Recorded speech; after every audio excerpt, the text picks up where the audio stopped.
45 seconds.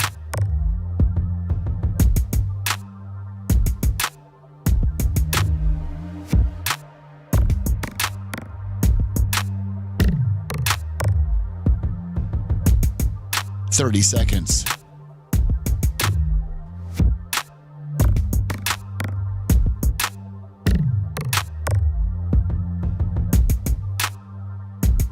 The show will start in 15 seconds, and this is your last audible warning.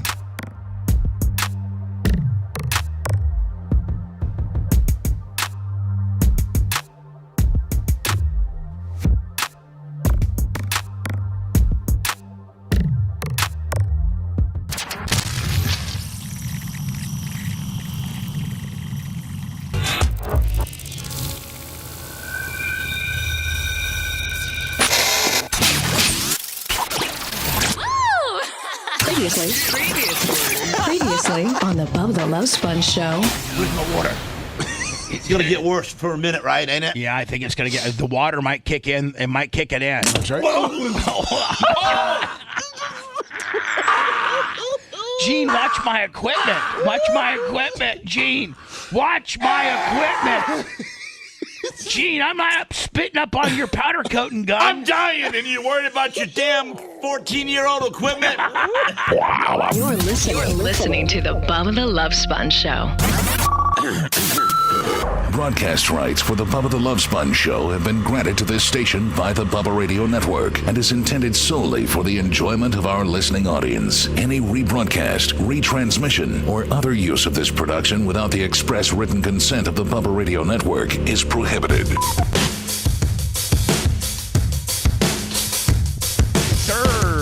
Thursday, one day before Halloween, October 30th, 2025, the Bubba the Love Sponge show.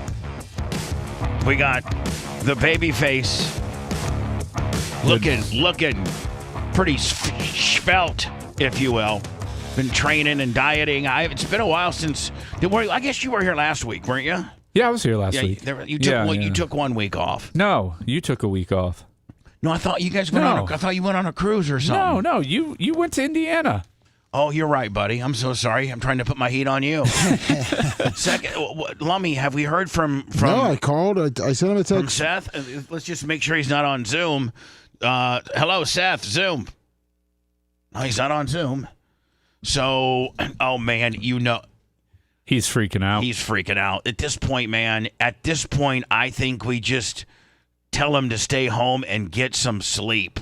Like not in an old Bubba, hold grudges and make you feel bad about missing a show or oversleeping, but in more of a fatherly type. He is towards the end of the week starts looking pretty rough. He's got an unbelievable schedule as he goes through this training, and more of a fatherly not mad at all, but what would be best for you would be just to get a really good day's sleep.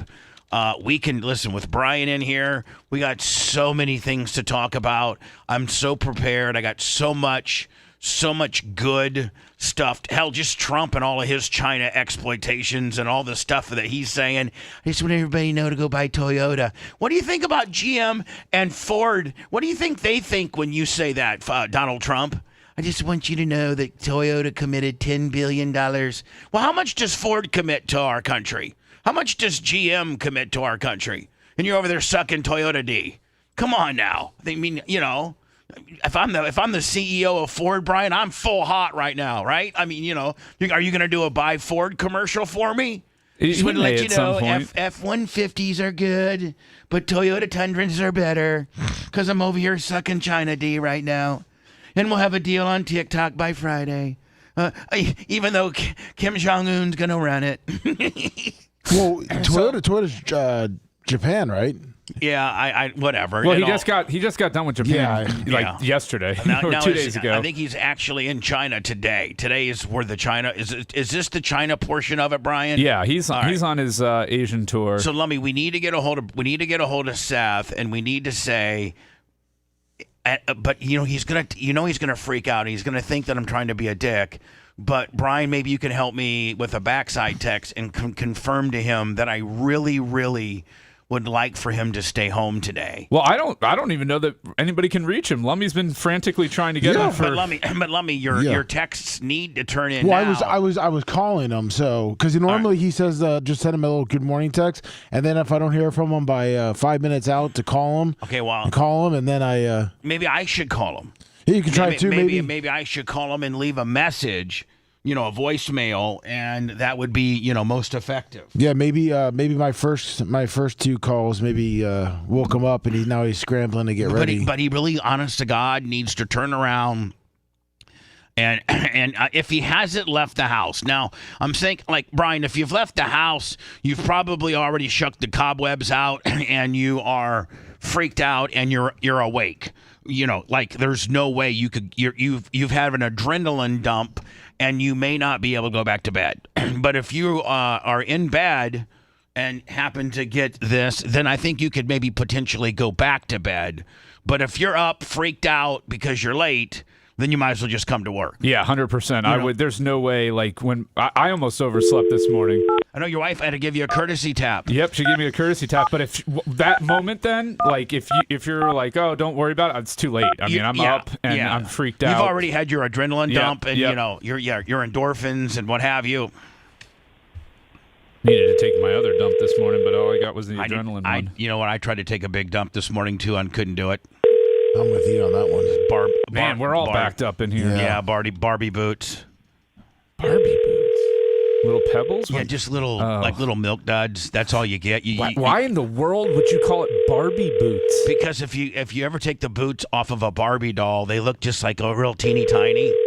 It's a thing that my family has been saying for years. Your call has been forwarded to voicemail. The person you're trying to reach is not available. At the tone, please record your message. When you have finished recording, you may hang up. Seth, this is Bubba. It's 6 after 6. Now listen, do not freak out. I got Brian in here who will validate that I'm being for real. I'm not being a dick. This isn't the old Bubba from the Power Pig days, or this isn't the old Bubba from the 98 Rock days, or this isn't even the old Bubba from 2 years ago.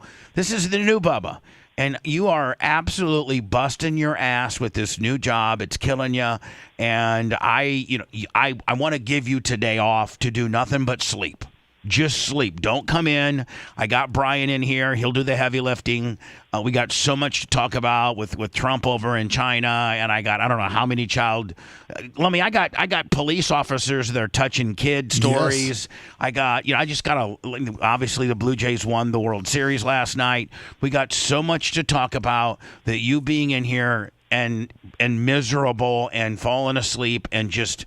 You need your rest. And so as a father-like figure, not your boss, I'm telling you, stay home. Stay home and get some sleep. This will be a good time Brian, he could probably knock out 8-9 hours today. You know what I'm saying? I don't think he's due at work till 4 o'clock or something like that.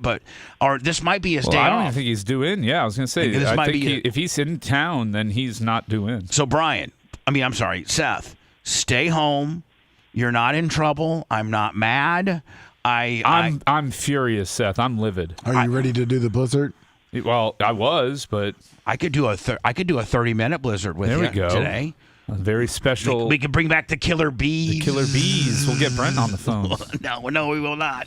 It'll be just the killer bees. Me and Brian will do a 30-minute podcast today because I have to get my blood taken at 11, Lummy, so I have to get out of here, by 10:40. It's only 10 minutes away. So, Seth, just go to bed. I love you, buddy. You're busting your ass. No. His voicemail got... All right, let me back that up. Will do. With a text to say, listen to before you panic, listen to the voicemail that Bubba just left you. That's all you got to do, because I don't want him to get in his car and halfway down, halfway here, listen to that voicemail. And he's like, oh, man, I could have. So make sure you put before you do anything. Before you get in your car, before you take a shower, before you do anything, listen to Bubba's voicemail first. And I think that's a good call to give him today off. He'll be refreshed for tomorrow, which, I need him here with Lasker, because Lasker is such a handful. Oh, man, he was great. I loved the jerky that he had. He was What was that? Was that the same one that I had the other day? I don't know, No, Brian. This one was this one sent was in. so bad, Brian, that it made us wear gloves, and then I had to completely take industrial cleaner and wipe the countertop down where you're staying right now, just in case any kind of residue got on the countertop and you get it on your hand and wipe it on your face. Like, it is bad news. So initially the guy sent, I believe, the one you had, and then I sent the email back to the guy, said, you saw how Lasker was. He said it wasn't that hot. So then the guy said, okay.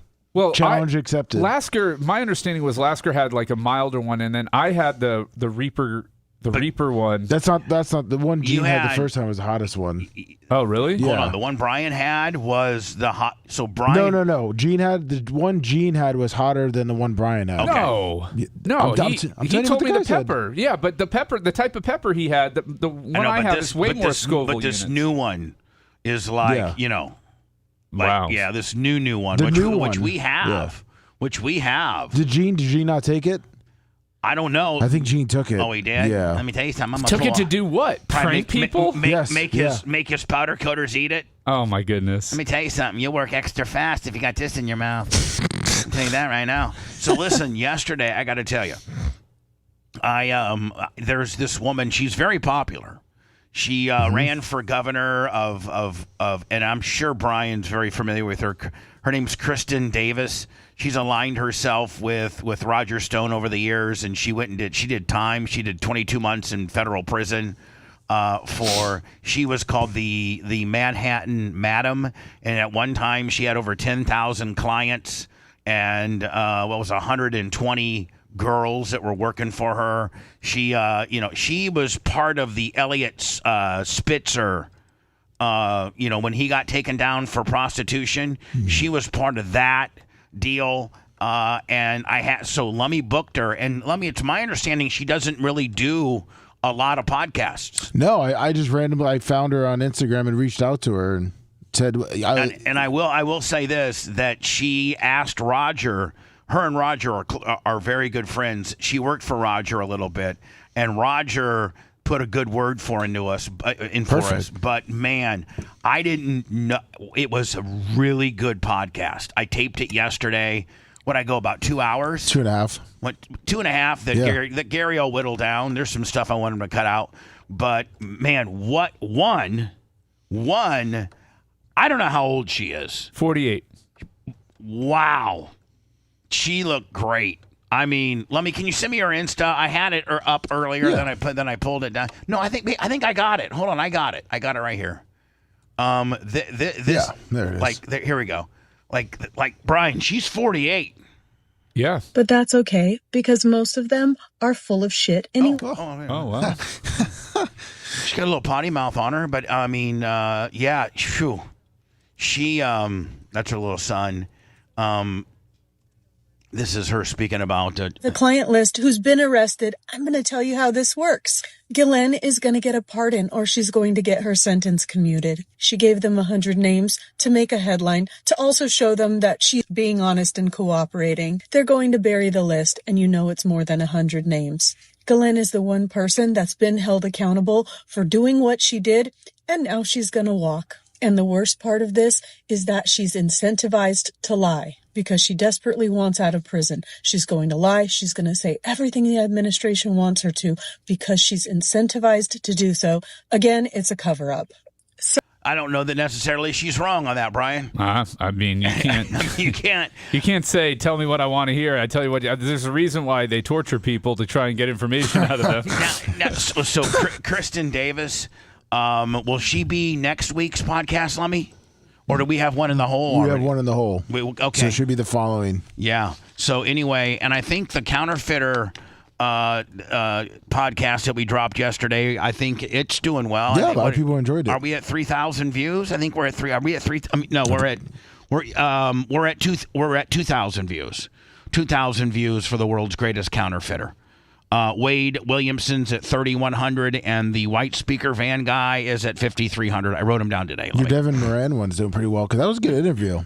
I mean, all of them are good, but there's I thought that was Seth. I thought that was Zeth. I know it's Macho. It's Macho walking in here. So I got to tell you, man, the Manhattan Madam, wow, was she attractive. And did you see the feed at all? Yes. Did you see how good? I mean, she looked great. Yeah, me and Macho Man were in the back watching it, and we both were like, Brian, wow, she had different. She had 120 chicks, and she had different levels of chicks. Like some chicks were $4,500 an hour girls. But then she had, $800 an hour party girls, so like she had them, all types of different girls. Did she say which ones A-Rod liked? Well, I didn't really get into that too much, I should have probably peeled back the A-Rod onion a little bit more. David Beckham. She, what was it? Verna. Vern Lundquist? No, Verna. So listen to this. So the chick there's this woman named Verna or Verma, and she came from the UK, Brian, and she was a hooker over in the UK. But the UK, there's just they don't make a lot of money, like 300 pounds or 400 pounds an hour. And this chick supposedly, well, now Kristen described her as a 15 on a scale from 10. Like she was she's not going to mention what major company, but she was a A-list model. This Verna girl was, and she came to the U.S., got a hold of Kristen, and set her price. And Kristen actually kind of learned the business from her because she was experienced in doing it over at the UK, and she kind of taught Kristen the ropes. And that's who ended up with Beckham, was the Verna girl. And then the Verma girl, Brian, flipped and went FBI and was trying to set up Kristen the entire time for the FBI. And so she it gets pretty entailed. Wow. This might actually be a podcast that you might listen to. I like your podcast, man. Oh, thank you. You can learn a lot. Thank you, my friend. You should listen to the counterfeit one. Oh, that one's good. Lummy, do we got any highlights from? Did you send them to me? The highlights from last night's game? Yeah. Yes, sir. It should be in your messenger. All right, let me look at it. Blue Jay. Which one would it be? The ESPN one? Okay, I didn't get that one. Boom. Thank you very much. So what is it? What at Toronto's 3-2. Toronto's, they got him on the brink. Toronto's one game from closing it out, right? Yep. Right. Hold on Is here. it back in Toronto? Yeah, they're heading back to Toronto. So Game 6 is in Toronto. Then Game 7 will be at Dodger Field, right? Yeah. If it goes, if necessary. If necessary. Brian, you were right about, with the exception of the Lightning losing. To the Montreal Canadiens in a game they absolutely dominated the Canadiens. Are you talking about last night? No, I was talking about the Lightning didn't play last night. No, I'm talking about last week when you were here. I'm like, Brian, is it time to burn a timeout with the Lightning? No, and I said they got to win 2 of the next 3. But they lost, so I was watching it intently, and they dropped Friday night against the Blackhawks, and I'm like, oh, man, maybe I should text Brian. But then they pulled the nose up and beat, Vegas. They beat Anaheim and Vegas. But see, that Blackhawks game, though, they outplayed them completely in that game. They almost outplay everybody. Well, they not earlier in the season, but they're fine. I mean, they're right in the mix right now. If they win their next game, they can move all the way up to 3rd place. Neil Malpazier, $50. Thank you, my man. PayPal, Venmo, Cash App. Let's get those babyface dollars in, and let's get the thumbs up, too. It's so packed right now in the East. Like, one more game, and they can move all the way up to 2nd place. Right. I mean, 3rd place, rather. So, yeah, I mean, it wasn't time to smash the panic button. Kucherov's coming around. Hagel's coming around. I will tell you this. I watched him I watched the Saturday game against, who they play against Saturday when they won? That would have been Anaheim. I think, I don't know how good Anaheim is, but I'll tell you one thing the Lightning still have that really, really pops out is they really pass. they're probably one of the best passing teams in the league. Sometimes they pass too much, and that's been part of their problem. Is they look for the perfect shot rather than just pepper in the goalie with shots. Right? Yeah. Where when you pepper the goalie with shots, a third of those are going to get a rebound and go in. Because they don't. But so you're right. Sometimes I feel they overpass. So the Lightning, they're going to be okay. Yeah, they're going to be fine. But I got to tell you, Brian, I think their window's shrinking. Their window's shrinking, Well, it always getting does. Older, Coochie's getting older. Yeah. So here's let me hear. He could throw for a strike. Look at that. Look at the guy on the mound. Who did he used to play for? Nobody loves the older Coochie, Yeah. Look at the guy on the mound. Snell. Blake Snell. He pitched by almost 120 pitches last night. Wow. Yeah. Former Ray. And be interesting to see how many. Between the American League, ALCS, and the NLCS, I know it would be interesting to see how many former Rays. Well, there's two pitching for the Dodgers currently: Tyler Glasnow and Blake Snell. Yep. Right. So that's at least two right there. And then didn't the Brewers used to have one of our guys that we traded? But then I think Willie Adames, but I don't think he was with them this year. No, they traded him out. Yeah. But so was there, I don't know that Toronto has any of our older guy and anybody that we've traded for or anything like that. So two of the Dodgers aces are formerly our guys. Combined, Brian, what are they making, you think? $60 million? Are they $30 million guys? Oh, yeah. Now, and we couldn't. Now, with the new management that's coming in to Tampa, will we finally, and since the team's been around since what, 92, 90? I don't know when the hell. What team? The Rays? Ben Rortvedt, 98. the backup catcher for the Dodgers, was also a Ray. Oh. So what I'm saying is, since we've been around since what year? 98? Since 98, are we finally going to have ownership that can keep a $30 million a year? Like when these guys, when we've exhausted all of their, we can pay them pennies on the dollar options, and we got to get rid of them. The Carl Crawfords, the B.J. Uptons, the Evan Longorias, the Blake Snells, the Tyler Glasgows, the Willie Adames. These guys, who was the pitcher that went to Pittsburgh? With David Price.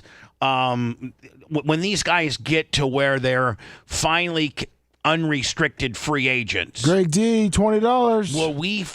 Will the new management be able to keep any of these guys around, or is it our market size and our TV revenue just does not allow that to happen? Yeah, it's tough because they just don't have. This ownership group doesn't seem like it's the group that won't care if they lose a little bit of money. They're investors first, and so I don't know that we're going to be out there spending wild. They may pour an extra $10 or $15 million into the payroll. A free agent. But that's not enough in today's game to get difference makers. So the problem you run into is the guys that you can get for that, $10 to $20 million a year. You're probably just as good using a younger guy than you are. And then the other problem you run into is when you spend that money on those guys, you've got to put them on the field every day. For the Rays, when they've got these younger guys, if they're struggling, if they're not performing, they'll option them down to the minors. They'll bring another guy up. You can't do that when you have a roster full of vets who don't have options. Right. You're stuck playing those guys every single day, even if they're in a total and complete funk. So I don't know that if you look at the teams that compete in Major League Baseball, in terms of being in the mix every single year and actually winning the World Series, you don't see a lot of those guys stuck in the middle in that $100 to $130 million, $140 million payroll range. They're either the $200 million teams or the $90 million teams that are in there. Well, I think it's all going to depend on this new stadium too. If they do get a new stadium, they will make a splash that first year to give a sellout. Did you see where Rocco Baldelli got fired from the Twins? Former Ray. Yeah, Woonsocket Rocket. Change up. What's that? The Woonsocket Rocket. That was his nickname. His what? What was it called? Woonsocket Rocket. He's from Woonsocket, Rhode Island. Oh, I thought he had like a wound, a socket. He wants a swing and a miss. Is Snell still money? Is he still good as hell? He's okay. I mean, he gave up back-to-back home runs in the first inning to put him into this. Which is, by the way, the first time it's ever been done in World Series history. The first 2 pitches. Yeah. Comes off and going Game 5 with a fastball that's hit in the air to deep left field. Call to the track. And that was a straight line drive. That was so George Springer went out. How did he not get that? Yeah, that looks like a ball he could have gotten. Hold on. The track. It's just a poor leap. I don't know. Maybe a black guy could have got that. I'm just saying, white guys can't jump. We all know that. They've made movies about it. Hold on. The deep left field. It's like, Brian, you almost mistimed it because it hit. To the track. Well, that's also a video board. If that was like the blue 76 that he was jumping up on, he could have climbed it and dug his cleats into it. But with that video board, there's no traction. You can see immediately where his right foot slips down to the padding there. If he could have got some gription on that 76, he could have maybe gotten it. Yeah, if it was a little over to the left. The first pitch of Game 5.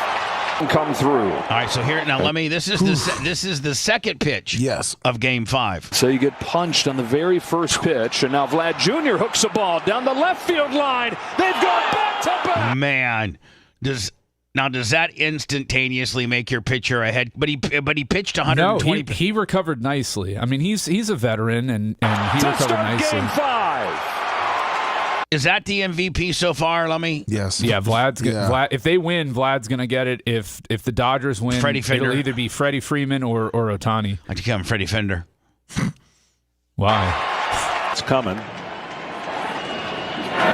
Here's the high. Man, you can just tell by the way it comes off the bat.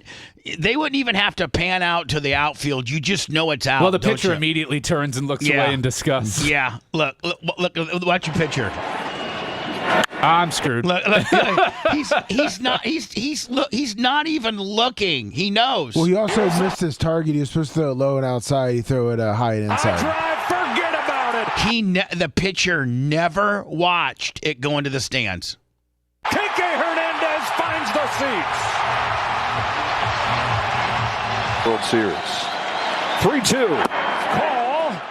Chases. Oh, man, I think that's kind of chicken chiz. Yeah, that was outside. That was not only that, Low but I don't think he. They're saying Andy didn't swing. And he didn't. Yeah, that was the bigger He didn't thing. break his wrist. Yeah, well, we'll see. Series. Let's see.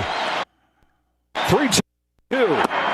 Yeah, he didn't offer. That was a quarter swing. He didn't offer. That is a bad call. Chases what would have been ball 4. And Trey Savage has 10 strikes. That's a lucky one. Well, so and what's pivotal about that is because Savage was able to pitch deep into the game because his pitch count stayed low. Mm-hmm. He gets that even if the Dodgers don't score, if he's got to throw another 5, 6, 7 pitches in the inning, that adds up. So that they weren't going to score anyways, whatever. But you just don't know how it's going to impact the outcome of the game. Blue Jays killed the Dodgers last night 6-1. It heads back to. Lemmy, what the hell's going on here? You got your interview up. Yeah. Where's that? I don't know. Look. Yeah. Where's that coming from? That's how good she looked yesterday. I mean, good as hell. Where's that coming from? I'm sorry. I was busy doing something engineering-wise, so they couldn't see. The audience couldn't see her, so I went ahead and made her own frame. Okay. She's hot. She is hot. She is so hot. Whew. Man. So anyway, Lummy, 6-1, going right along with. I found this article. I thought for sure they rank all 30 Major League Baseball stadiums from last to first, and you just know that we're gonna be dead last. Well, you would think, but we're not. Oakland's below us. Yeah, that's about it. Yeah, that's a real crappy they're stadium. playing. That's. I've been there. Can It's you imagine? horrible. I mean, did they ever back in the day like when Reggie Jackson played or Mark McGwire? Brian, did they ever fill this part up ever? They had to have had some sellouts at the old Coliseum, but they're not playing there anymore. What is this? That's the Oakland Coliseum. Yeah, that's what Al Davis built that for the Raiders because it used to be open. and then that's for the football field. All right, so that's when the A's and the Raiders played in the same facility. Yes. And so Al Davis added this extension on because he could fill that out for the Raiders, but the poor A's could never think about filling it So out. they have sold it out. Their final home game in September of 2024, because they're no longer playing there. They're in a minor league park They're in like Sacramento They're like area. what we are doing. And then for a 2019 playoff game they did, and then they had some over the years as well. What was their? It had to be 60,000 plus if you fill that upper deck. I mean, I don't even know what the capacity is. So I think it anyway, was 50, like 55. built in a mountain of concrete, built in 1966. This is 46,889, but they had a wild card game. They got 54,000 in there. They had a record attendance of 56,310. So Lummy was pretty much Oakland muck A's, the worst facility. The Chicago White Sox and guaranteed rate field is recognized. If poor Seth was here, he'd have to be taking this too. The old Comiskey Park, which they don't call the Comiskey Park, they have naming rights now on it. Brian, what's the new naming rights for Amalie Arena? I keep calling it Benchmark Financial. Yeah. Oh man.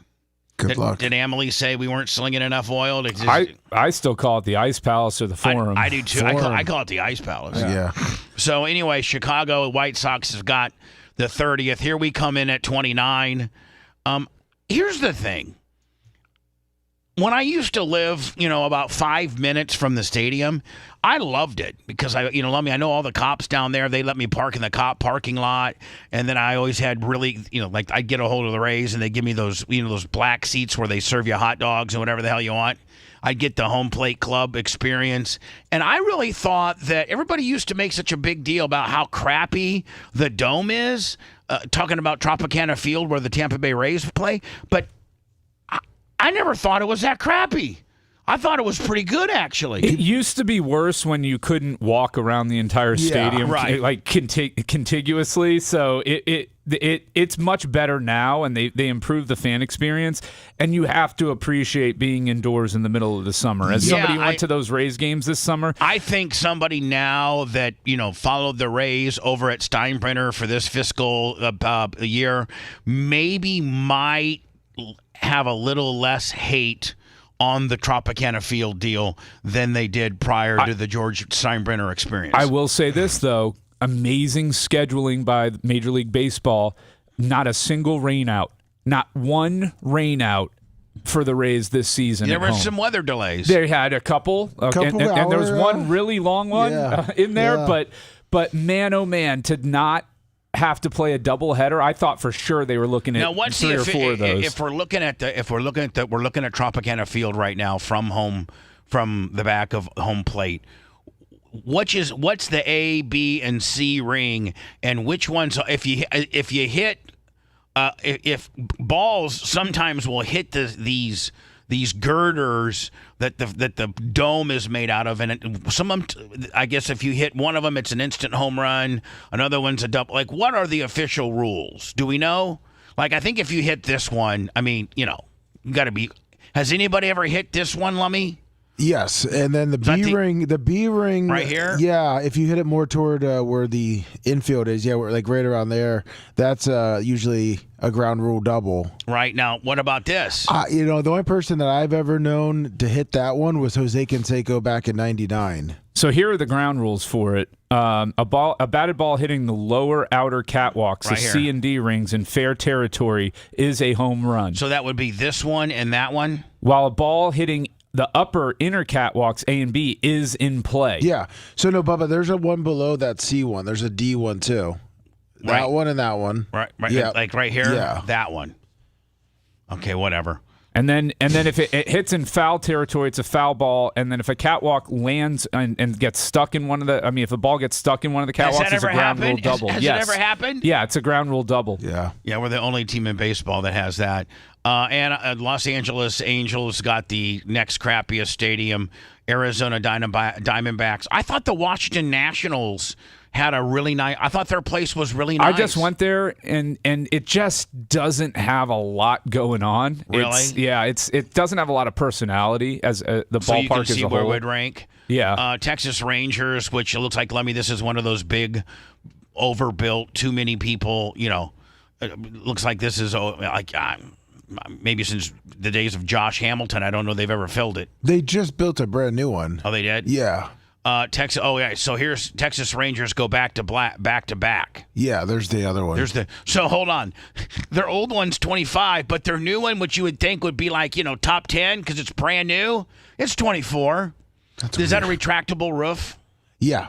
Now, will the new stadium, Brian, that they build for the Rays, whatever that may or may not be, or wherever it may, will it have a retractable roof? It's got to. No, they're not going to go retractable because the cost is way more to have the components for moving it. So it's either going to be a dome stadium or an outdoor stadium. They won't. No, they said 100% it will be a dome. Yeah, so there you That's go. it. Cincinnati Reds, Miami Marlins, Philadelphia Phillies, Houston Astros. I've actually been to the Houston Astrodome, and I thought, I did too. The Astrodome or Minute Maid Park? Minute Maid Park. Oh, okay. And I thought it had a lot of character. It did. I thought it was a great place to watch a ball game. Toronto Blue Jays. Doesn't Toronto have the distinction of having this part up here as actual hotel? Yeah. And you can, and there's actually been a lot of instances where a guy and a girl will rent, or a guy and a girl will rent the hotel room and then have sex with the drapes open. Well, it happened before, but now you sign a contract with the hotel there. All right, so when you're signing up, they're like, if you do, they can come knock the door down and knock you out. I guess.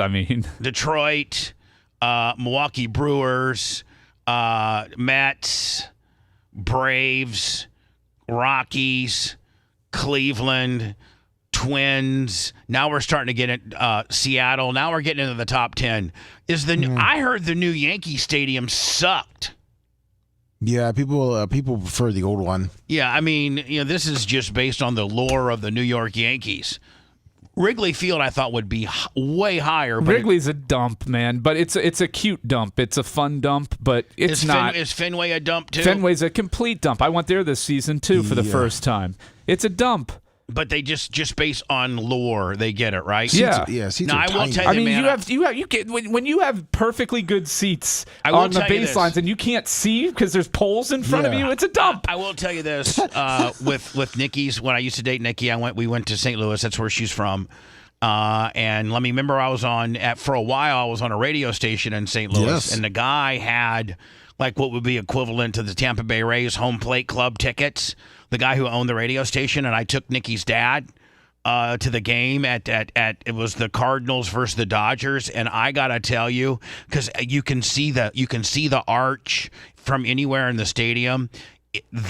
I would rate this as a top 3 or 4 ball club. The atmosphere is electric. There's not a bad seat in the house. You can get to vendors. It's wide open spaces. So you know how, Brian, they have where you can go to a vendor but still catch the game because it's wide. It's got big pass throughs of it's beautiful stadium. 7 with Padres, their new place. The Royals is this the one that was built? No, that one's. Kauffman's pretty old at this point. Oh, Kauffman? I thought you said San Diego. No, San Diego's Petco is cool. It's in a cool Kansas spot. City is number 6, and it was built in 1973. What, they enamored with these stupid ass fountain? I don't know. They updated the outfield a little bit, but Camden Yards. Boston Red Sox. Oh, give me a break. Fenway at 4. Fenway's a crap hole. San Francisco, number 3. Here's Dodgers. I've heard is kind of a. I've heard Dodgers. You feel like you're so far away from the action. Yeah. Like, look at here. If you're behind home plate, which is supposed to be the best game, you're what?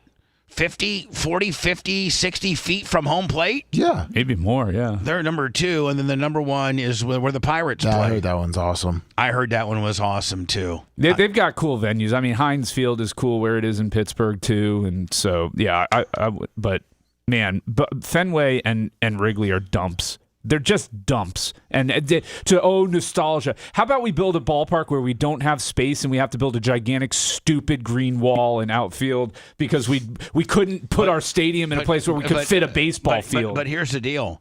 I don't know that in our lifetime or ever, for that matter, that either one of those two will ever be torn down and they have new places to play. I heard the marathon bomber was trying to bomb Fenway and just missed. Yeah. He got his direction messed up. Yeah, he just got his coordinates mixed up. Would you not agree that probably in our lifetime that Fenway and Wrigley are not going anywhere? They're not, but they're protected now. Look, you can have nostalgia and all that. They're crap holes. They're crap holes. And to celebrate them and put them in the top 10, give me a break. When we return, Trump supposedly announces all types of deals yesterday. There was just a ton of news that came out of this Asian trip that he's doing, including a $10 billion deal supposedly with Toyota. Toyota then said, not so fast. That's not necessarily what we agreed upon. Then I guess I think he's wanting to, says that the finalization of TikTok will be done by Friday, and that might have a North Korean feel to it, where now if we don't trust China to own TikTok, how can we trust North Korea to be in on the TikTok deal? They're our allies. Well, you know what? I guess at the end of the day, Brian, if you wanted somebody to really ratchet down the rules, North Korea would be the best partner to have, right? No, not North Korea. It's South Korea. I mean, South Korea. So I'm sorry. I mean, we got it's a big difference. We got a ton of military. Did I completely blow that one? Yeah, I mean, you had me. I'm like, what in the world? All right, so because I'm googling it because I wasn't just going to tell you were wrong. So South Korea, Brian. Yeah. Okay, South Korea. So that's who might be in partnership with owning TikTok is South Korea. And we can trust them, right? Well, no, I think it's going under U.S. ownership, but they're going to sign the deal in South Korea. Yeah, they're signing. They're meeting. China and them are right now in South Korea meeting, and I think Oracle. I was inundated with Lummy. As you know, we were scrambling around to get our prep today, and I blew it. It's one of the Koreas. They got something to do with it. If you want a deep dive into the Bubba the Love Sponge show from the past, go to BubbaArmyHQ.com. We'll be back after these words.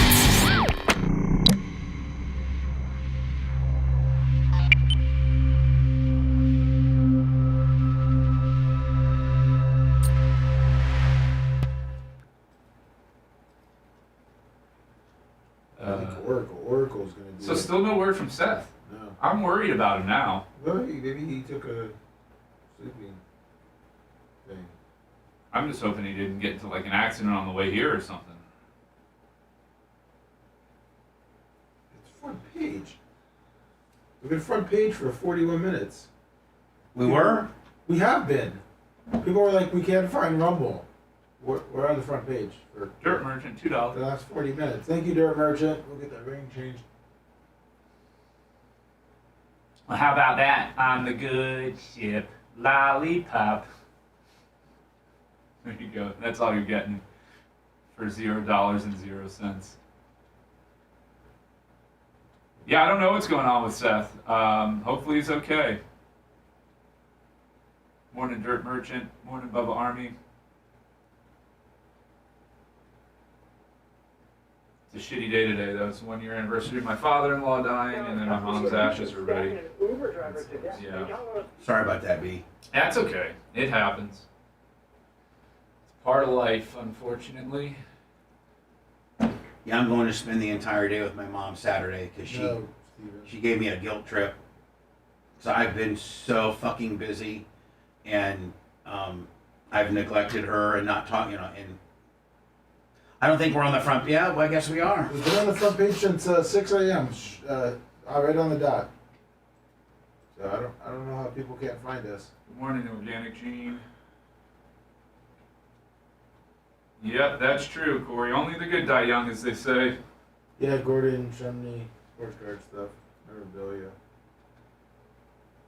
They got a box right here. It's his wax.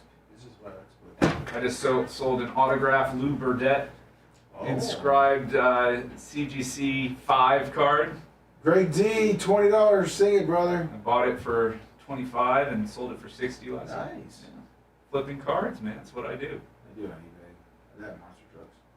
What's that? I do that in monster trucks. Oh, with your son's monster trucks? And then cards. They sell well? You're flipping monster trucks? Yeah. Yeah. We're all hustling out here, man. Some autographs. But yeah, Greg D said, sing it up, brother. I don't know. Let's see.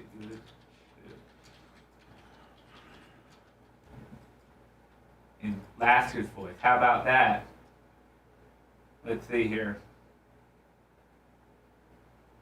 I've thrown away my toys, even my drum and train. I want to make some noise with. Hey, somebody said, just to let you know, Brian said Blue Jays, then back to the Dodgers. The next two are in Toronto.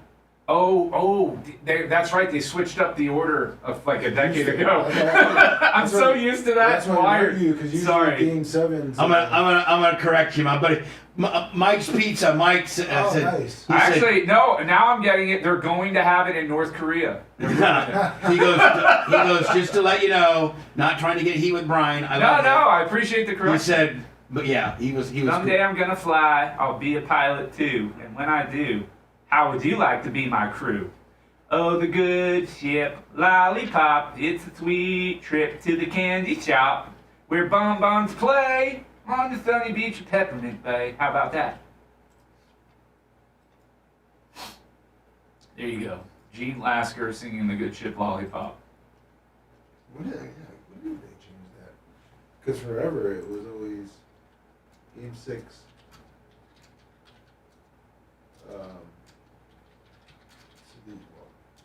Away team. Game 7 was home.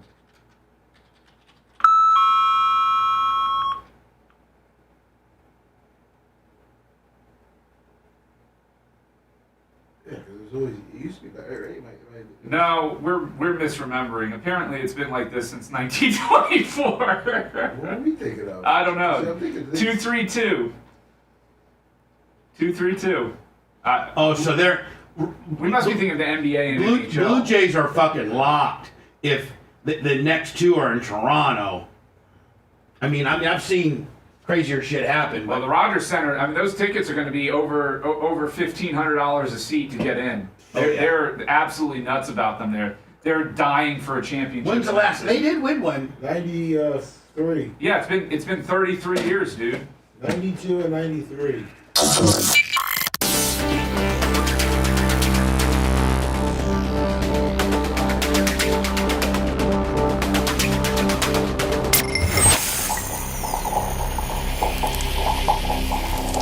You know, sometimes you just need a good electrician. Whether you're remodeling your home's electrical system looks like a bird's nest. When things aren't working properly, you need to find an electrician who will complete the work efficiently and correctly. E&E Electrical Services, LLC serves Brooksville, Spring Hill, and all of Hernando and Citrus counties. With 14 years of experience, they know how to handle your electrical needs. Also fully licensed and insured. More information, call E&E Electric now. 352-631-0867. E&E Electrical Services, LLC. That's E&E Electrical Services, LLC.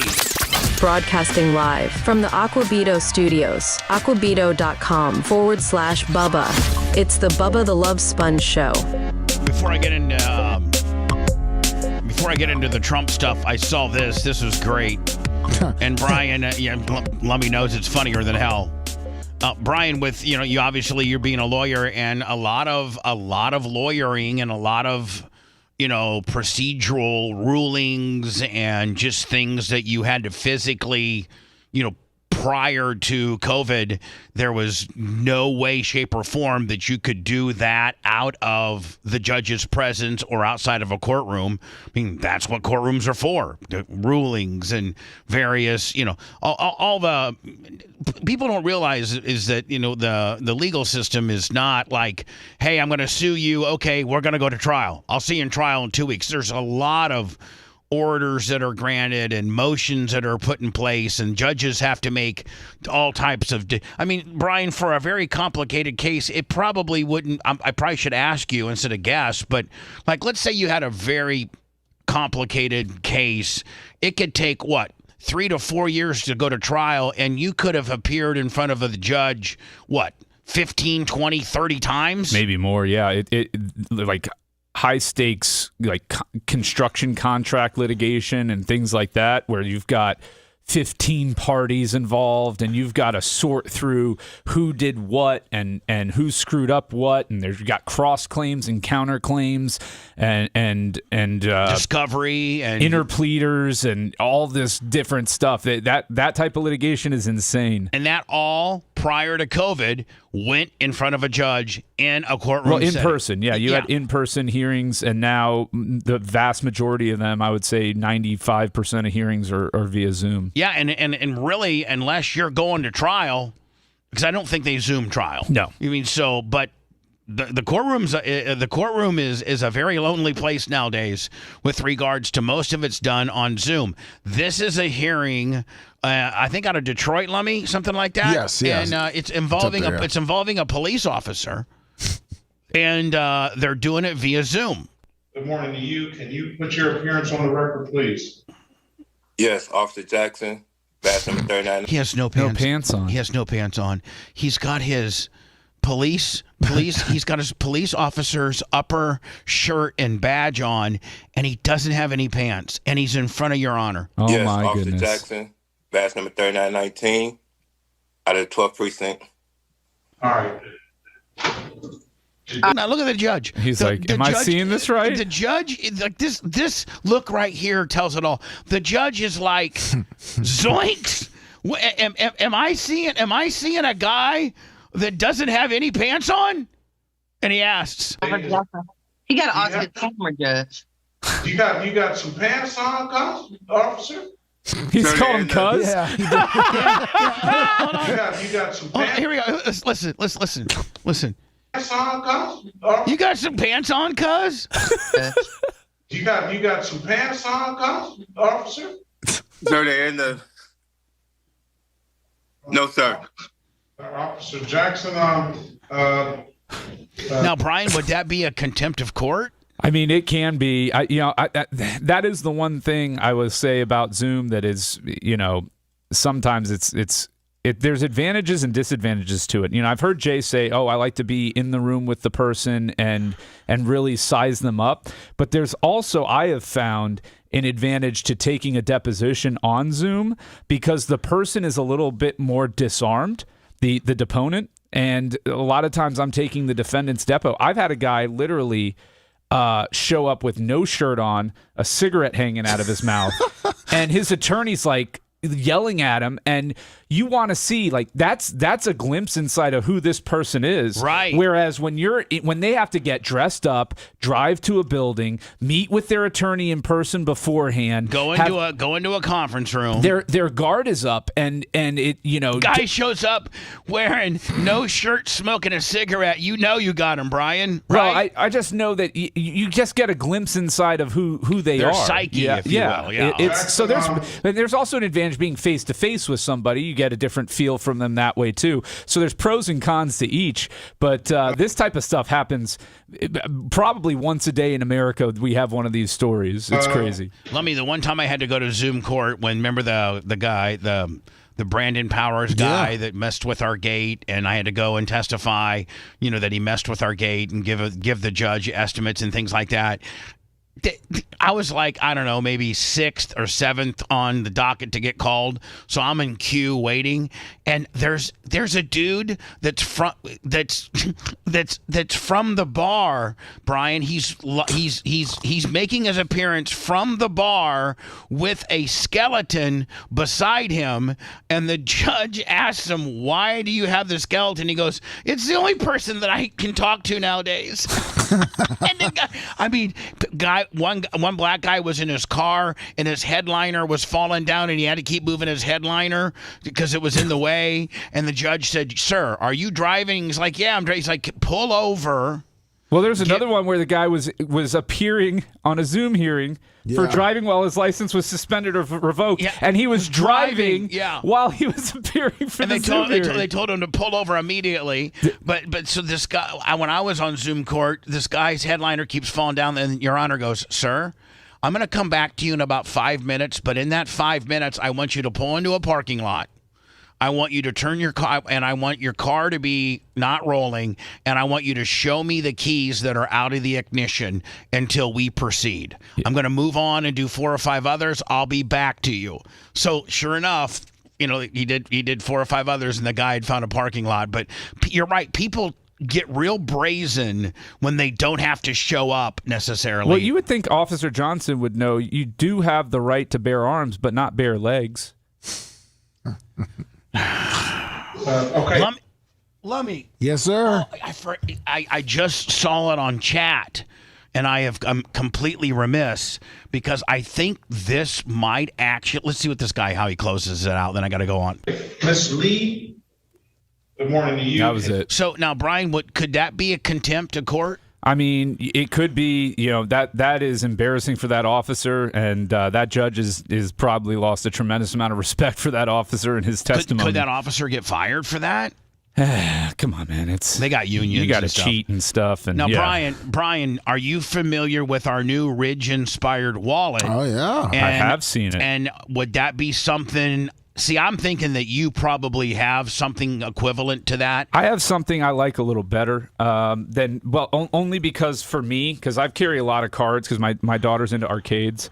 And so I've got this that kind of clips on either side of it and then the money band across it.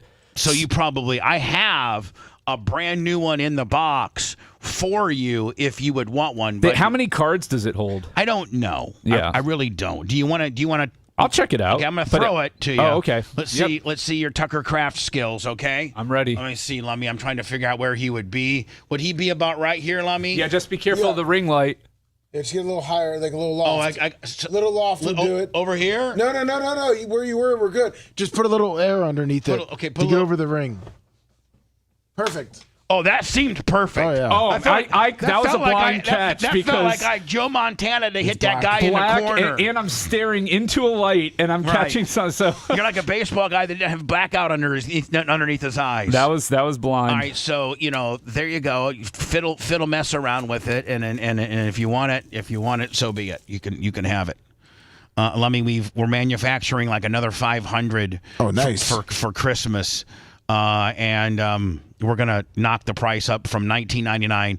I was going to go to $29.99, but I felt that's a little gougy, so I'm just going to go to $24.99, which is still cheaper than anything that you're going to find.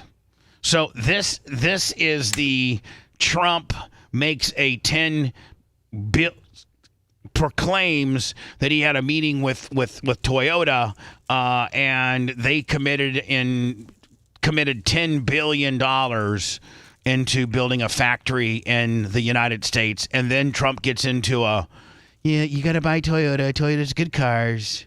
Which, by the way, I do have a survey that shows Toyota is the number one car to buy. Well, it's been the most reliable car since, like, the 1980s. I'm just relaying the information. Here's the breakdown. According to reports from the New York Post, President Trump said that Toyota would invest $10 billion in U.S. auto plants, prompting him to tell Americans, go buy a Toyota. Boy, that's a big statement, right? But Toyota's own leadership responded within hours saying, quote, we did not explicitly promise that amount. This is on Reuters. So what's going on? Was there miscommunication? Maybe some political spin? Or did Toyota quietly walk back a real commitment? And why does it matter to you? If you're Toyota guys, you're like, just tell him what he wants to hear to get him out of here. He likes to go crazy. Well, because corporate promises affect brand perception. They affect manufacturing location decisions, and they can influence things like vehicle build origin and resale value. Now, you might be thinking, okay, so Toyota didn't promise $10 billion. BFD, big deal. But it is a big deal. And here's why. People buy brands because they believe in them. Hey, listen, Erica owns a Toyota, and that thing is fast, is well built. Do you like it? I like it. Nice. I like it. Hello, you're on the air. Hey, Bubba. Yeah. Dave, West Palm. Hey, Dave. Hey, I didn't know if you were talking about the legal stuff. I did not know if you saw the story about the woman that was knocked unconscious by a flying duck on SeaWorld, and she's suing And Morgan & Morgan actually is taking the case.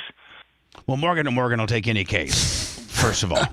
They do. There's a reason why they have 10,000 lawyers, and they all need cases. So just because Morgan & Morgan, and by the way, John Morgan is a very dear friend of mine. I could call John Morgan up. I got his personal cell phone. I know all the brothers, all the sons, I should say. But, just because Morgan & Morgan is taking on a case, and in fact, I'm not even going to mention what I was going to say, but just because Morgan & Morgan takes on a case doesn't mean it's a slam dunk or that necessarily, the woman's going to be a billionaire. Now, granted, they are the largest personal injury firm in the world, and they win some huge awards, but they lose they lose too sometimes. And I'm not saying this is a stretch. I've read the allegations in the complaint, and I mean, it would be Can you tell me, Dave? Thank you very much for bringing this up, Brian. Can you either send me the news story, or Brian, can you just give me the rundown? Give me the 30,000. They're alleging, that SeaWorld was negligent in possibly up to 4 ways. Number one, they create a high-speed roller coaster. Ooh, no bust man. Isn't that what they're supposed to be doing? Making a collision with a flying bird a high-impact event. So you mean much like Fabio when he came down to Busch Gardens and got hit in the head with a bird? Right. Like a company can be. Well, it's a high-speed thing before you get on it. So that's you can't control. That's an assumption of risk issue. Where natural habitat, indigenous to where you are putting your roller coaster. That's the next one, is placing the roller coaster over or near a body of water, which creates a higher risk of bird strikes involving ducks, geese. I got discord. I sent you a news story on it. C is placing the roller coaster within the known territory of waterfowls in the area. So they knew that ducks were in that pond, and they still didn't care and built that roller coaster. They're supposed to go out there and kill all the ducks. Then they have PETA on their ass. And then finally, D, designing the ride in such a way as to disorient waterfowls, thereby increasing the risk of collision. I don't know that the design of the Mako roller coaster was to injured when the flying duck hit her in the face. What's that now? I said I don't think the design of this roller coaster was built to confuse ducks. I don't think that the people that were designing this roller coasters was like, listen, let's specifically put it by this little pond because this is where ducks habitat. And then you know what? They'll maybe fly into our customers. Chalk this up to bad things happening to good people sometimes, or chalk this up to just a legitimate accident. Yeah, no, I mean, like legitimate, nobody's at fault. Accidents happen in life. Yep, they really do. Woman sues SeaWorld. Oh, it keeps giving me this. Okay. If I go like that, and then here we go. It keeps giving me that. Well, it doesn't have audio yet. It's playing. It keeps conscious by a duck. She claims she was injured when the flying duck hit her in the face as she was riding a roller coaster. The lawsuit says the Florida woman is seeking at least $50,000 in damages for SeaWorld's alleged negligence. The woman says she suffered multiple permanent injuries, including loss of the ability to lead and enjoy a normal life. Been hit by a duck while riding a roller coaster? Call pound all. That's all. Have you been ducked up? Looks like Seth just pulled in the parking lot. I told him not to. I told him not to show up. And you know that he heard my voicemail and got my text because it takes him about 25 or 30 minutes. She wouldn't have gotten hurt if she had just ducked. Oh, God. Well, it's going to be Zeth just pulled in the parking lot. Also, Chevron. Oh, my Chevron lights are off. And let me next break. I need a little. You need to pretzel me up. No problem. But pretzel me light. Don't pretzel me heavy. Yes, sir. You've been pretzeling me heavy. All right. Lately. Light it up. Let's get into this. South Korea is going to take over TikTok or something like that, and then Seth should be sliding in, and that's going to be. Seth's in. That's going to be a whole... Lummy's got eyes in the sky. We actually have a lot of listeners that sit outside the gate and just report to Lummy what's going on. We got drone technology that's been following you since you got on the... I put an air tag on your car. Did you not listen to my voicemail?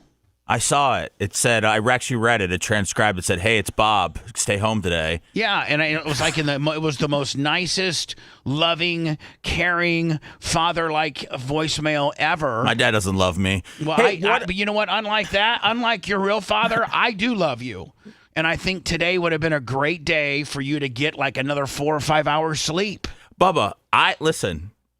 First of all, how'd you know I was coming in? How'd you know I was coming in? Because Macho Man saw you on surveillance and gave me the heads up.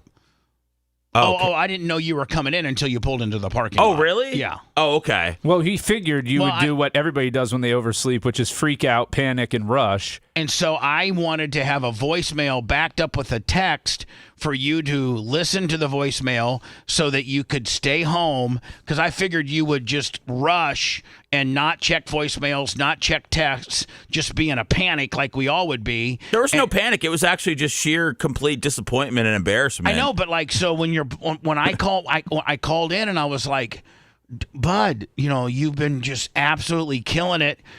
You need some rest." And me and Brian will do a 30-minute blizzard. No big deal. Use this opportunity to get some much-needed rest. That's what I said. No, I know. And you disobeyed a direct order. You're fired. $20. That's what Snook Slayer said. He disobeyed a direct order from Bubba to stay home. He's fired. I can get unemployment if I get fired, right, Brian? No. Is that your aim? Not if you have another job. Oh. Yeah.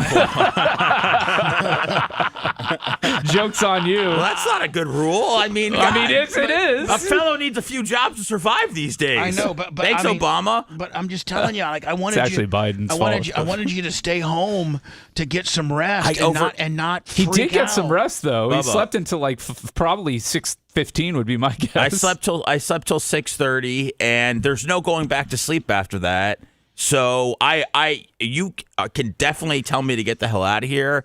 I just feel like I let myself down. I let you guys down. Oh, stop. No, listen, you guys, Bubba, seriously, like you, Lummy, Macho, like everybody's been so great while I've been doing all this, and I've overslept more in the past month than I have like my whole morning show career. Which just goes to show you're just absolutely grinding your D off. But that's nobody's like that's not that I'm not trying to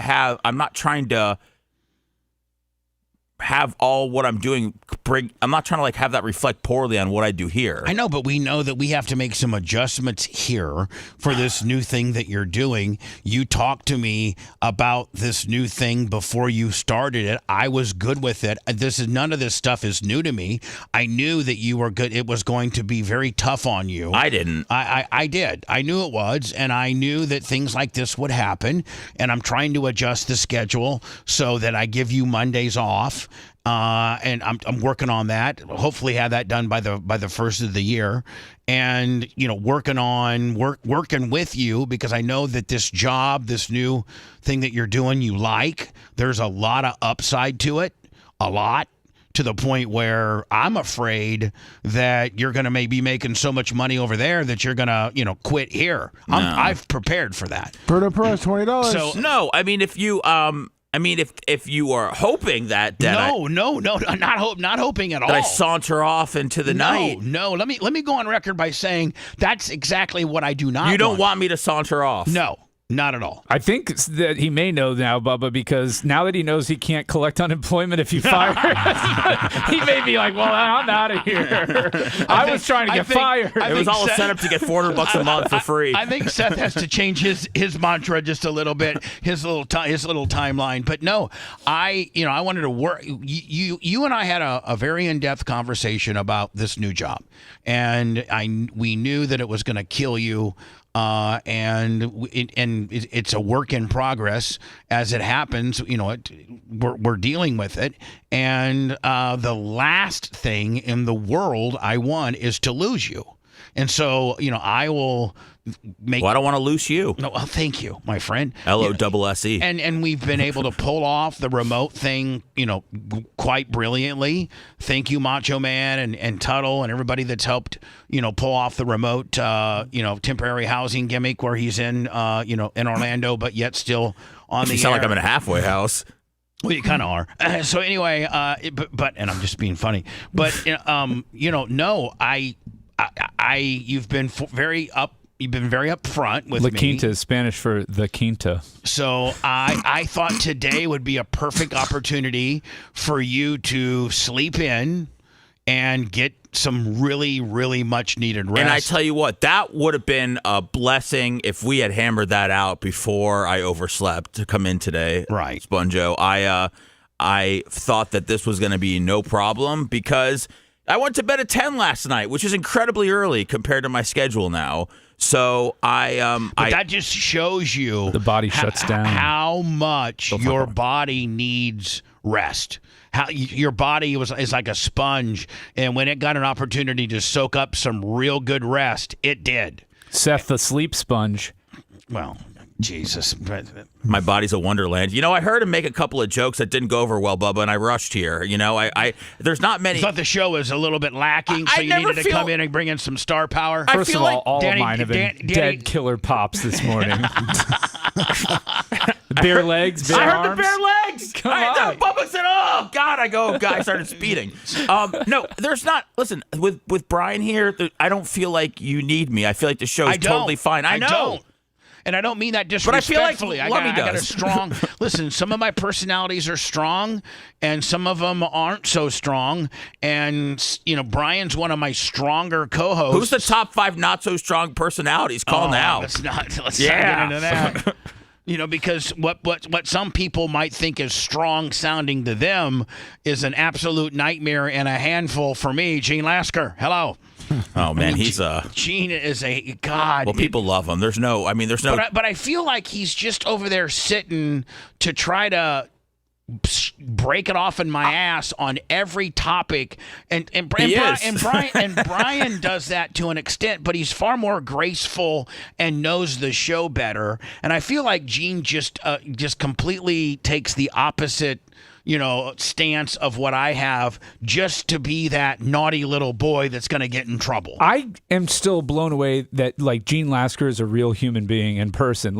If you described him, he's shot people in the face, thrown acid in their face. He's an outlaw biker, little bit racist, but not. Little. No, he's got a black guy. His number one employee is a black guy. There's no hate in his heart. There's no hate in his heart. He'll dye his hair red to support loved ones. I mean, he does all these things. But he will bear trap a girl that's competing against his daughter as a man. He will. He won't. Said that. He will not be like Brian or Seth and try to talk to the school, athletic commission, or even talk to the parents. He's going to hide a bear trap in the person's lawn and cut their ankles off, so they can never run again. Run again. Think about that next time you're trying to take a schokership away from a little girl. That's right, my queer. Sammy was going to win that till your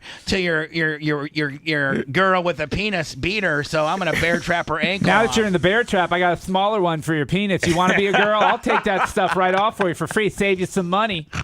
How about that? He is so outlandish. I swear to God, that's what saves his appearance on the show, is that not only it's just so outlandish. It's like the things that come to his head spontaneously when we're talking about different topics are just not the way the average person thinks. Do you feel like him wearing you out, though, is worth it overall? Maybe you just have to take an L those days and suffer for the audience. I mean, the audience loves it. Bubba. I know. I don't think, He actually called me yesterday and he goes, "Hey, man, can you talk?" Which, that's like the worst thing to say to me. I hate talking on the phone. I just don't like it. Would you rather text him through this? I feel like talking's probably easier. No, did you get one of those calls about how good he did? He goes, "Hey, I just want to let you know, man, we really killed it today." And I go, yeah, Gene, we did good today. He goes, "I got like 7 calls from Randy Burnett and Kurt and all these guys. They just love me on the show." And I'm like he's promoting himself. Hey, can we set up a Gene Lasker winner's circle, and after every show, Macha's there to interview him and ask him how it went? So, Gene, how'd you feel? That's great. Well, let me tell you something. I was feeling my tire. We were running a little loose in the first hour, but I got with Bubba. We tightened it up in the second half there, and I was running third, fourth there, and all next thing you know, I pulled a bonsai move, and we went ahead and win the damn thing. That'd be a great little bit after the show, the winner's circle with Gene Lasker. So I get this call, and he's like, but my wife, she said that she could tell that I was kind of getting on your nerves a little bit. And I go, well, Gene, you get on my nerves a lot. You do. Yeah, I know, but it's good radio, Sponge. You know what I'm saying? I mean, I'd do anything for you. So then he makes it kind of sentimental, where you can't get really. He's like, I'd do anything for you, and if you don't want me in there anymore because I'm too much, then you can't say like, well. What were you gonna say? I mean, like, what did you really want to say? I wanted to say, can you just back it down a half a notch? But then you're not getting Gene. Like, that's the thing. I know. He doesn't know what a half a notch is. Which is why we love him. You're right. He does not know what a half a notch is. He doesn't know anything. Yeah, see, that's the difference between our phone call and your phone call with is usually he doesn't ever go sentimental or anything. He just keeps going, pushing the how good I am. Hey, Lummy. Yeah. I got like 17 phone calls today about how hot the show is. You know what? I'm telling you something. Did you see how fast we had 1,000 thumbs up? You didn't see me begging for it now, did you? Yeah, that's right. Lummy, honestly, when he calls you, is it strictly to talk about how well he did? Yeah. 99% of the time. Really? Yes. Yeah. And do you pump him up? Of course. Or is Daniel Rose really going to show up for this hearing? Yes. Yeah. Exactly. Yeah. That was the beginning part. Brian, did you see that? Like, I got people now that are Facebook messaging me that left Facebook comments on this golf cart place. I'm just going to mention it. That's all I'm going to say. And this attorney now is giving them threatening letters and making them take their posts down off of their Facebook, or he's going to bring them into court and sue them. Wow, that's aggressive. But I mean, like, is that allowed by I think there was an bar? FTC rule that passed under that false or fake reviews that it is actionable. But I mean, if you just said, hey, I've heard this person's not a reputable person to deal with, how is that not a First Amendment right? You're not talking bad about the guy. You're not talking, you didn't say, hey, I heard this guy likes kids or anything like that. You're just saying what you've heard about his quality of service. I mean, fundamentally, if that's a very slippery slope, if we're going to allow attorneys to send threatening legal letters to the point of making you take them down. Well, remember the guy in Colorado? All he did was give him a 1 star and no comment. The FTC thing is just that was preventing businesses from coming up with fake ones. I don't think it outlawed or had any real human beings. Like if you were doing a real Facebook user that posts a bad comment about your business. To me, that is absolutely as protected as anything could potentially. But I don't think, And this guy's sending them letters. This lawyer is sending these, like people in Colorado and things, sending them threatening letters that they have to take it down or they will be sued and hauled into court. And one guy, all he was guilty of was leaving a 1-star review. That's it, with no other verbiage at all. And this attorney is reaching out to these people, scaring them. Most people don't know. Well, it sounds like it's working. Well, it's, according to my ChatGPT lawyer, they said that the owner was rude to the people on Facebook and even told them to come to his page and leave comments. Yeah, so the guy, there's record, Brian, of the guy, the owner. We're not mentioning any names. That said, hey man, come to my Facebook page. If you got something to say about my business, come to my Facebook page and say it to my face. And so I guess there was a portion of people that did that, and now they've received letters from his attorney threatening like 6-page letters that they have to take it down by a certain date or they're in violation of whatever. And I actually, Lummy, don't we have one of these letters? Yeah, I think I already got printed. I'll try to see if I can find it at the break. Maybe you can give it now, Brian. I'm not trying to get you involved in this at all. I'm not going to get involved in it at all, so don't worry about that. Okay, so I want you to know that that's not my mindset. But what can they really do to a person? But my mindset is this legal or ethical for a lawyer to do this? I think it's legal and ethical. I don't think there's any ethics violation there to threaten legal action against somebody. He's telling them to make an apology and also telling them to send their insurance info so he can make a claim against them. Yes, he's telling them to make. You have to post an apology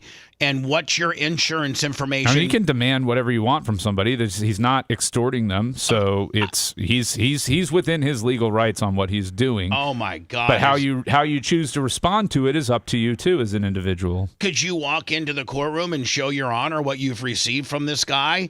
And say, I live in, all I did was leave a 1-star review, and this guy now already wants my homeowners association policy number because I left a 1-star review. You're going to try to tell me that's what our court system is built upon? Oh no, I'm not saying that the case won't get dismissed, but I'm not. You asked if he's doing anything ethical or illegal, and I said I don't believe that he is. I've never heard of such a thing in my entire life of that somebody can't leave a bad review on a Yelp or a Google or on a Facebook page, and their attorney is sending you threatening letters, demanding an apology, and wanting to know your insurance information. I mean, I've never in my entire life. Well, this is going to set new precedent. The golf cart guy versus Laster is going to be the new Roe versus Wade. You're listening to the Bubba the Love Sponge Show. If you want 24/7 on-demand Bubba and the crew, go to BubbaArmyHQ.com. The Bubba the Love Sponge Show will be back after this.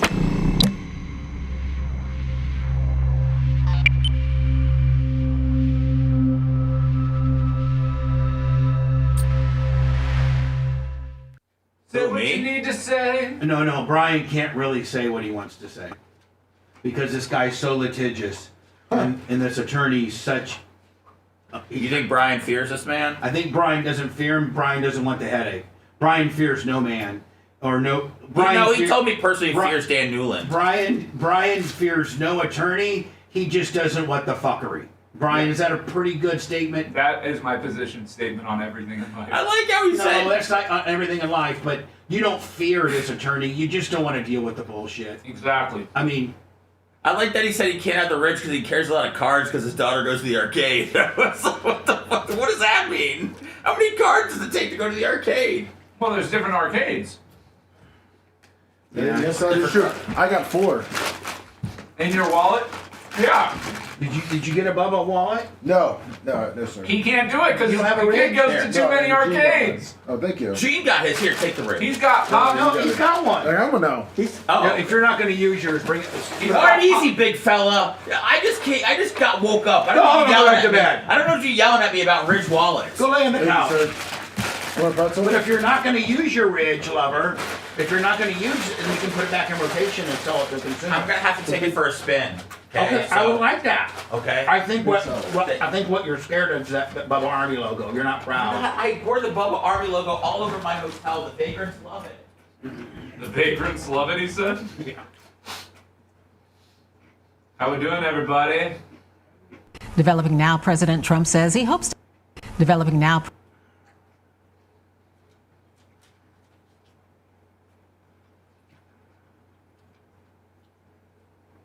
Hey, Brian. Yes, sir. Well, I'm gonna get into that Neo thing. Yeah. I got it right here, right at 250 where you told me. So I got more information on it now. Okay, but we'll play this and you can backfill me. All right. Okay. Because like you said, like that. I mean, if it was as good as they say it is. Well, that's the issue. It ain't, and it won't be for a while, but we'll discuss it. Okay.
The weather. Yeah, it's cold. It's the weather. Okay. Cold. Thank you. Changes the, blood's thicker. Where's Brian? Oh, I thought it might have been under a table or something. Me? You wish I was under your table. Greg D, $20. That's a Dave Matthews album. Actually, I got $5. I met Dave Matthews. Oh, arcade cards? Is he cool? No. He's not? Weird. Oh, yeah, for sure.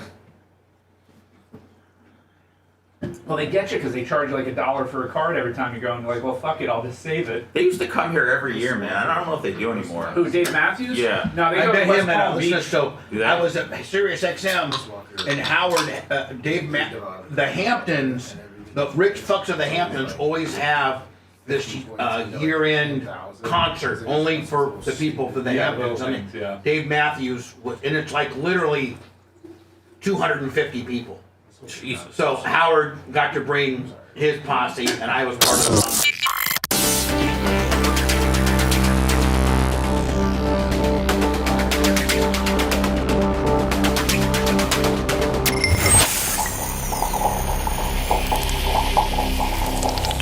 Broadcasting live from the Aquabito Studios. Aquabito.com/Bubba. It's the Bubba the Love Sponge Show.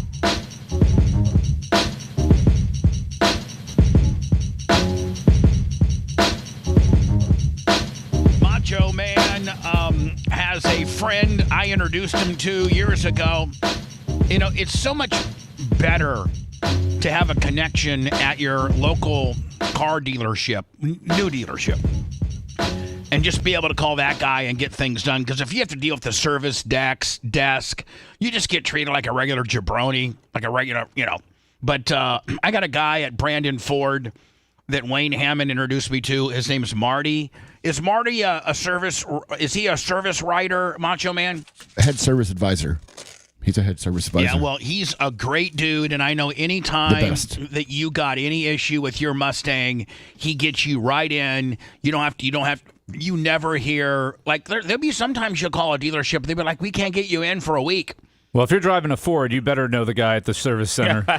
Well, if you're driving a 1,000 horsepower Ford, you better. Any Ford. And so, Macho Man, get with the merch quick. Get Marty a little care pack. Find out what his shirt size is, and bring him a little care pack, if you could. Sounds good. Thank you, sir. Marty loves a good puffer vest. A good what? Puffer vest. Back to the Future.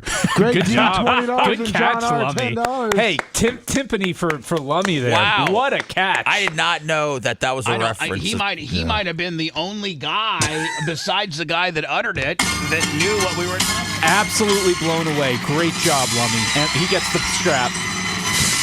I've never heard anybody reference Michael J. Fox's puffer vest in Back to the Future ever.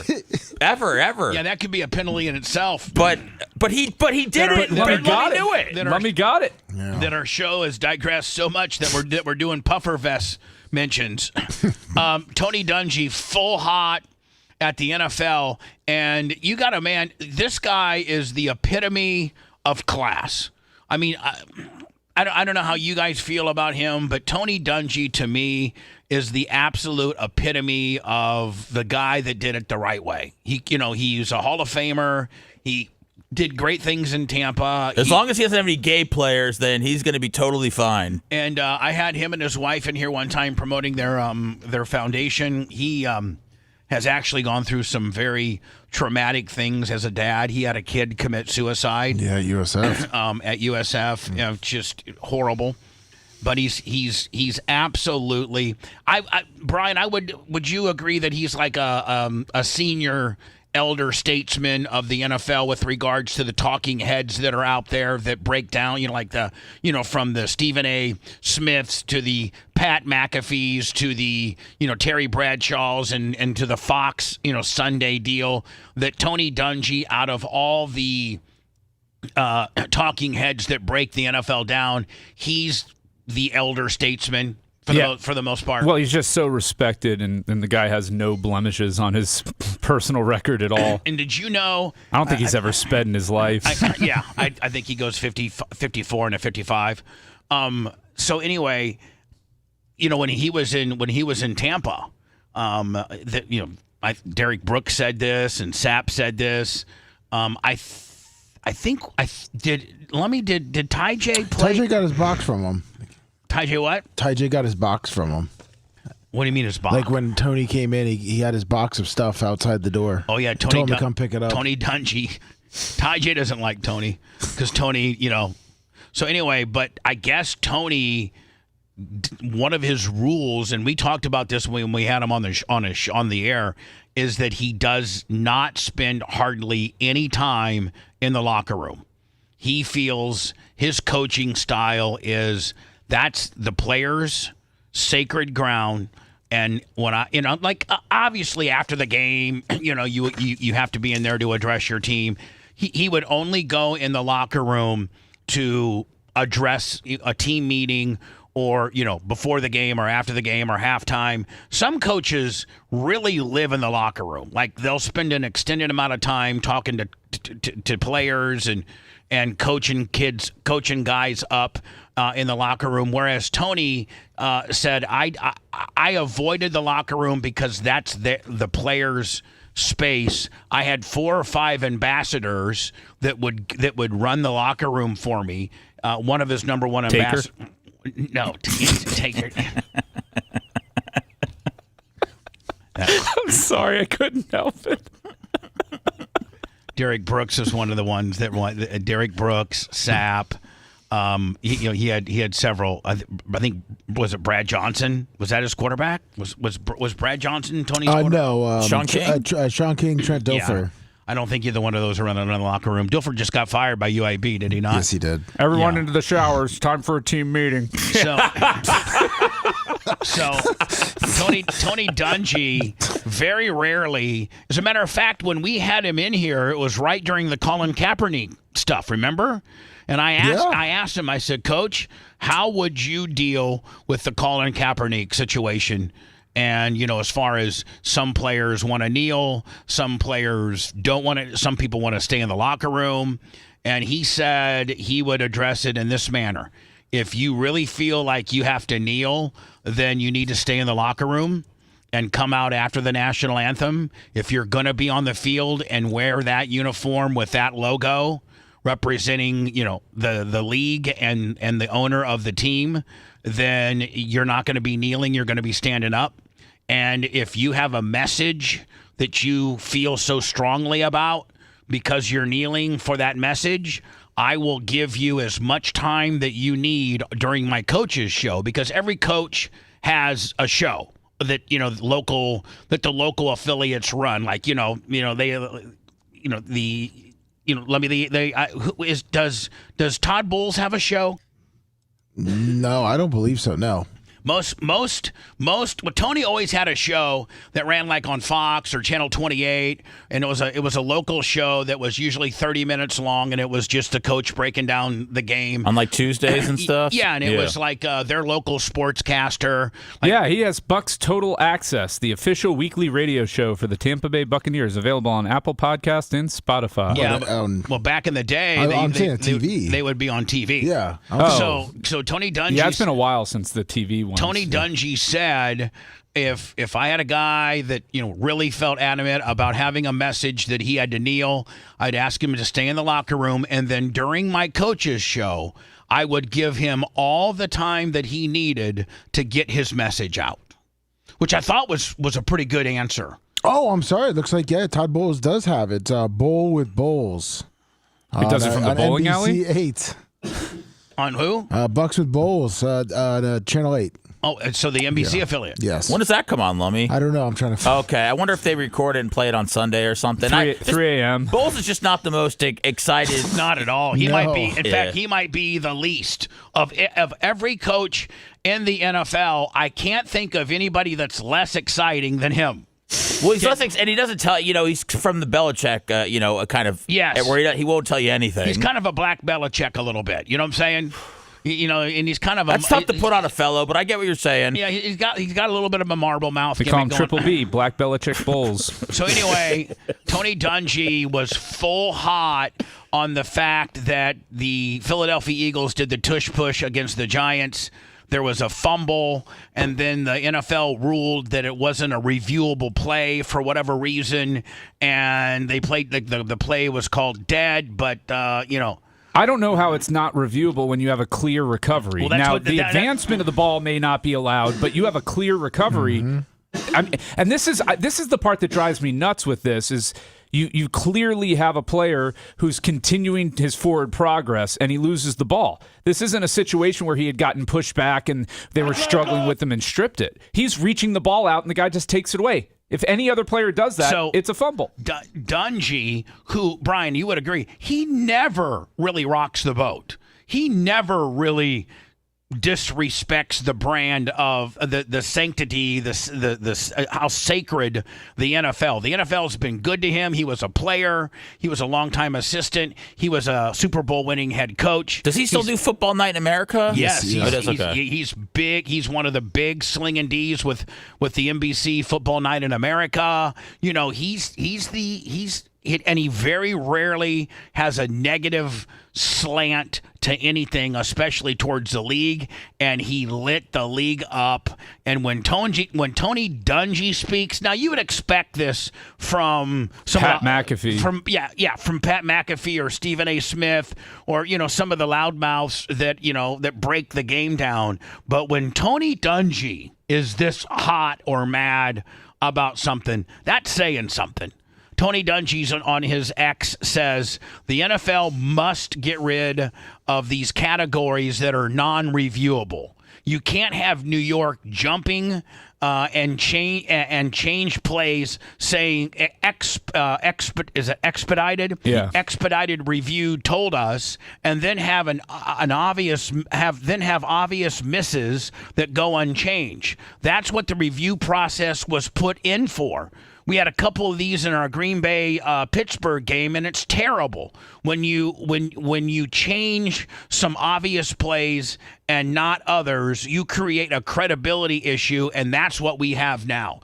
Brian, I agree with him. You need to open it up so that every potential play is reviewable.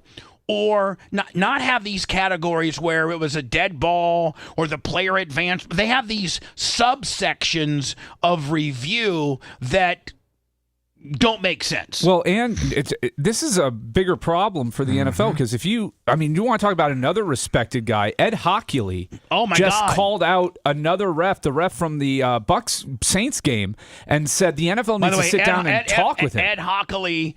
The most respected ref of all time. Arguably the greatest, most consistent, fair, get the call right referee in the history of the league. Yep. Right? Yeah. And he just called out the NFL this week. I think he had a weight set in the locker room because he always pumped his arms up. You know what I'm saying? He has some nice biceps. So what did he say again, Brian? He called out the NFL for the phantom whistle where when you watch the replay, there was no whistle. There was a fumble in the Saints game that the Bucs returned for a touchdown.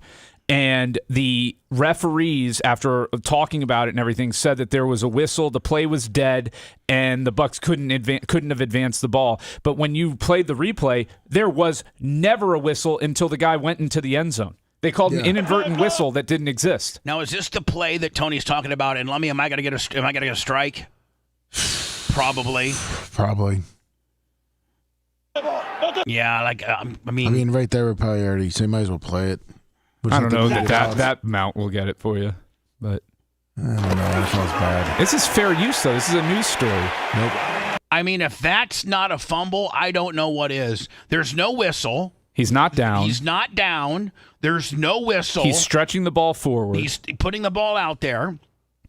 It's not like he's breaking the plane of the end zone. This is for a first down. So the ball is not, listen, when you break the plane of the end zone, it's my understanding, Brian, help me if I'm wrong, the ball is dead. If you break the plane of the end zone and you have possession of the ball and then somebody knocks it out, it doesn't matter if you broke the plane first. Correct. While being in possession of the ball.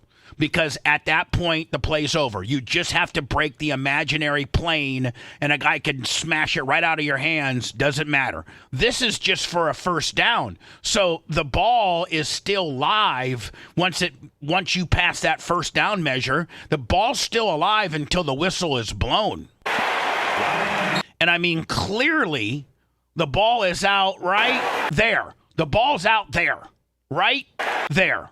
Yep, he's got it immediately. And his knee is nowhere to be. Here's his knees. That's not his body. Oh, I'm sorry. Oh, my God, he's split in half. But what I'm saying is, here's his body right here. This is his body right here that's on top of at least two dudes. He's not You anywhere. can see his foot between 88's crotch there. Yeah, and it was clearly off the ground. Right. Yeah. Ball's out. Yep. In fact, not only is the ball out, the Giants guy's got it. The Giant guy has it in his hands. Well, he loses it here in a second, but yes, he does recover it. Now, there's the whistle. Yep, before that. There's the whistle. Those Eagles uniforms look damn good, though, don't they? Randall Cunningham specials. Yeah. Reggie White specials. There's the whistle. The whistle's at 8 seconds. The fumble happens at 3. Right there. Brian, it almost looks like he's handing it to the guy. Does it not? I mean, he's stretching the ball out, and this is a risk of this play. If this is the problem I have, is this play is a rugby play. It's not an NFL play. Of course, it's called the tush push. Right. That's what we're talking about. And it's too homosexual for me to say, so I'm not going to say that name. I'll just call it the Eagles special. Tush push. No, I'm just joking. Yeah. The tush push. But if he's allowed to do that and you're just going to whistle the ball dead every time, then now you've made it even more indefensible of a play. Right, like here's the deal. If the ball, in order for this play to be valid in the manner of which the NFL, the referees on the field called it, then you're going to have to make it so that the ball is dead when it crosses the plane of a first down. Well, they would never make that rule. Yeah. I'm sorry. What'd you say? They would never make that rule. Thank you. And the problem I have is they will never make that rule ever. But that's the rule that basically they basically have to have that mindset in order to call this play the way they did. And I don't know how you can say his forward progress is done when 88 is literally actively pushing him forward. Look at 88. He's in a full flex, like he's got every sled machine. Like he's hitting a sled. Like he is absolutely hips down, cleats dug in, at arms extended, and he is, and the ball's out. By the way, ball gets out at 4 seconds. The whistle doesn't blow for another 4 seconds. Ready?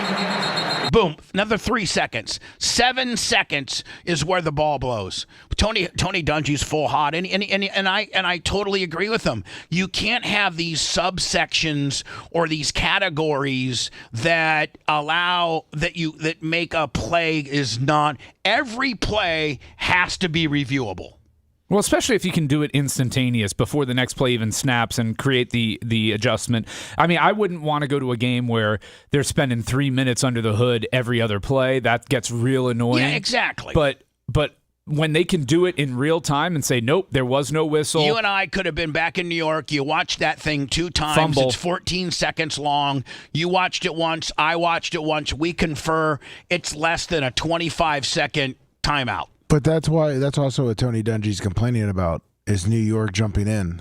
No, he's saying if they're able to do it on every other play other than this, then they should be able to do it on this play. Right. That's what he's saying. He's saying if you're going to do it and you're going to have expedited review, there is no reason that this play shouldn't be subject to the same review. The NFL must get rid of these categories that are non-reviewable. You can't have New York jumping in and change plays saying expedited review told us, and then have an obvious miss that goes unchanged. That's what the review process was put in for. So he's right. He's like, you can't have New York just, picking and choosing as to when they jump in. You have to make it either all or none. And it's not that long. most of them, Brian, are not that long a process. No, sometimes it's before they even get the ball, ready for play. But as the officials are getting everybody off the dog pile, they've already got the call in their ear. And you know what, Brian? They could even streamline it further if they wanted to. There's no way you can watch that play and say his forward progress had been stopped. There's no if way you're to watch saying that play, you don't know ball at all. There's no way that you watch that play and say that that's not a fumble. The only way that's not a fumble is if that first down marker was the goal line. Yep. That's it. That's the only instance of where that ball would be dead the minute it went across what was the first down marker would be the goal line. Now it's dead. You can bat it around all you want. He broke the plane and had possession of the ball, and you got back. Now it's no fumble. But you can make that ruling in 7 seconds too. It's ridiculous. And a lot of these games are decided by these plays. I mean, the outcome of – I don't think the outcome of this game was decided by that. You never know, though. Those are big plays early in games, and momentum swings are dramatic. You just don't know. And regardless of whether there are outcomes, there's sports betting outcomes out the wazoo. There's fantasy football implications. The NFL can't have a system where they – rely on and benefit from all this extra attention they get due to sports gaming and then not be considerate of that element of their popularity. Or consistent. Yes. Consistent and considerate to know that you got to get every play right, and you can't have these categories of dead balls are not reviewable. Well, first of all, we had 3 seconds where that ball was rolling around the turf that it wasn't dead. Now, had the whistle come at 4 seconds, there would be a little bit more of an argument. But the whistle didn't come, just like the Saints-Bucks game. The whistle wasn't there. There was no whistle ever in that game. That was ridiculous. That was even worse than this one. Hi, who's this? You're on the air. Go ahead. Referee Fred, how are you? Hi, Referee Fred. Go ahead. Oh, this is a guy. Right. Hold on. This is a guy that actually, Lummy, works for the NFL. Yep. Yes. And we only describe him as Referee Fred. He is a guy that makes these type of decisions. He's a very, very high-ranking official for the NFL, and we have to call him Referee Fred because he doesn't want his identity out there because we get some good inside information from him. So, Referee Fred, you know what we're talking about. Did they blow the call here? Well, there is, I think there's been quite a few times where replay has got in and involved in things, in my opinion, that if you're going to have replay, then do the right thing, and sometimes they don't. Let me explain. On the field, things happen. And the whole point of replay is to fix what happens on the field. There's some things that are unfixable. And I know that a lot of times the refs will let the play out, and then they'll unwind it, and they let it go. They let the play go longer than maybe they should have, but they want it to. They don't want to stop it in lieu of stopping it too soon. So they'll wait for that whistle and then figure it out on replay. But this play is so obviously a fumble, and the only way that this play is not a fumble is if that first down marker they're trying to get is the goal line. I think you would agree. I don't know the game as well as you do, but I think I know the game well enough to know that when a ball that's fumbled is not a dead ball unless it's breaking the plane of the end zone. Well, and it's got to be in possession. Right. Right.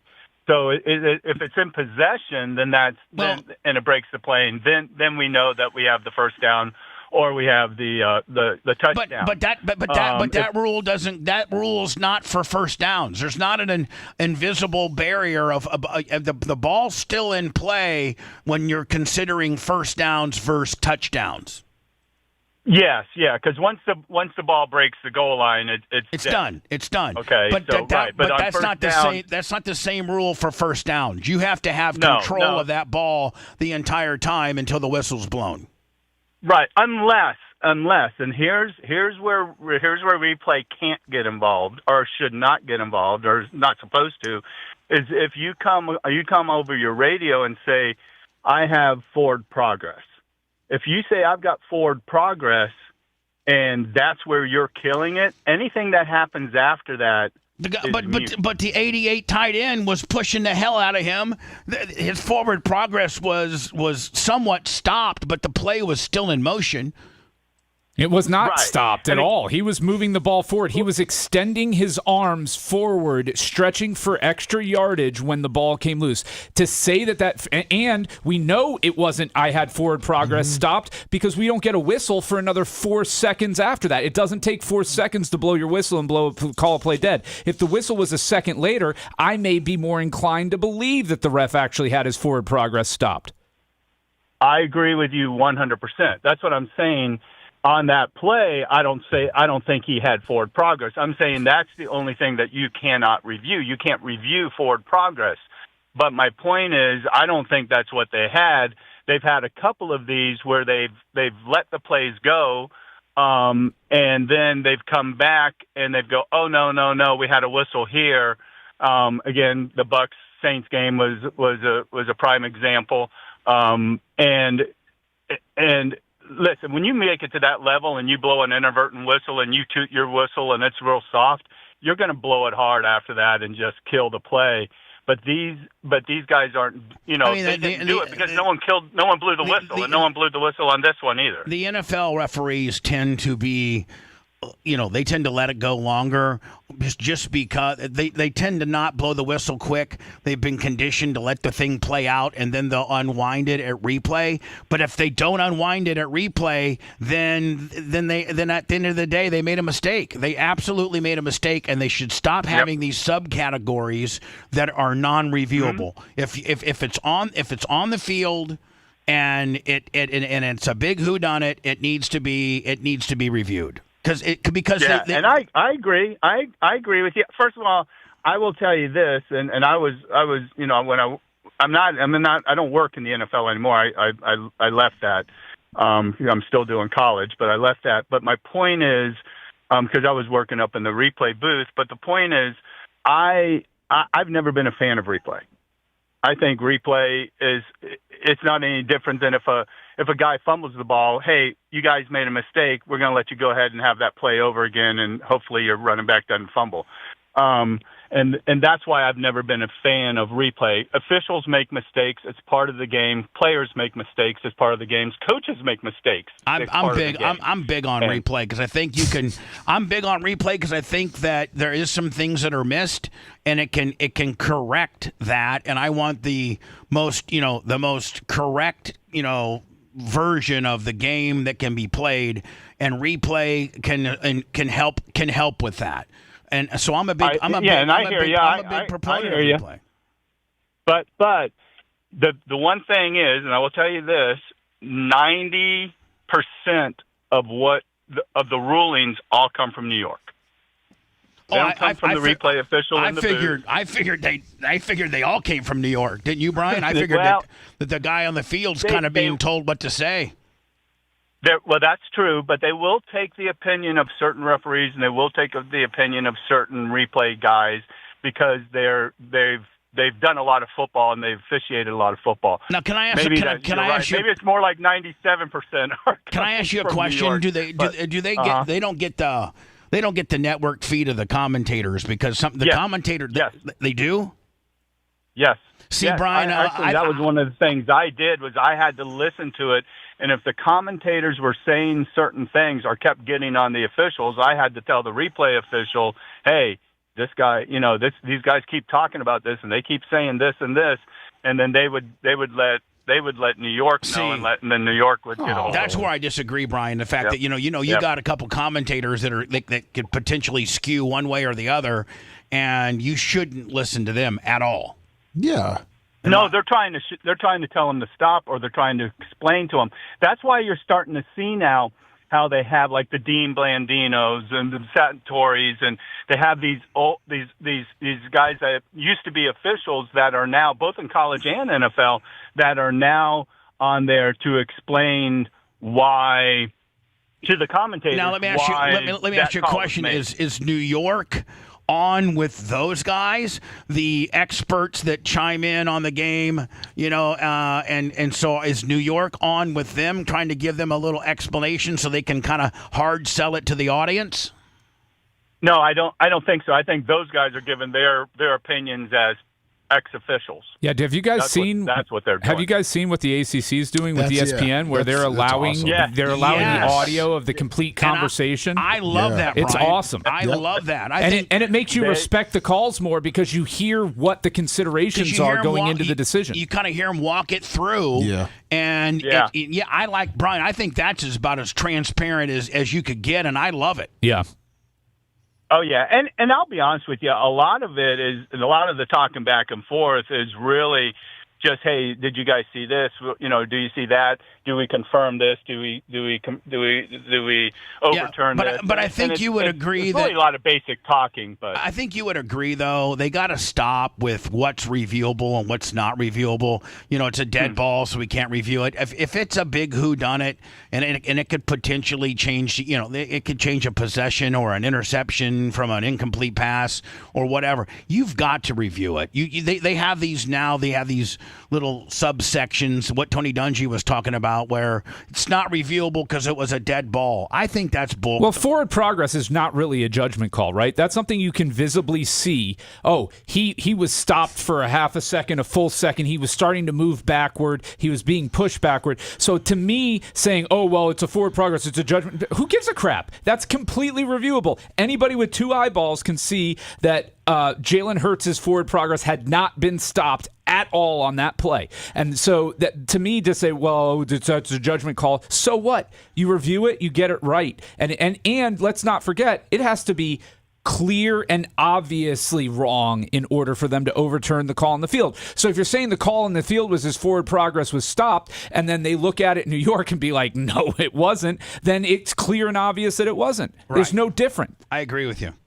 So anyway, I think referee Fred. I was going to say to Brian that I agree when the guy says I've got forward progress here, you can now look, because they have a whole lot better camera angles in the NFL.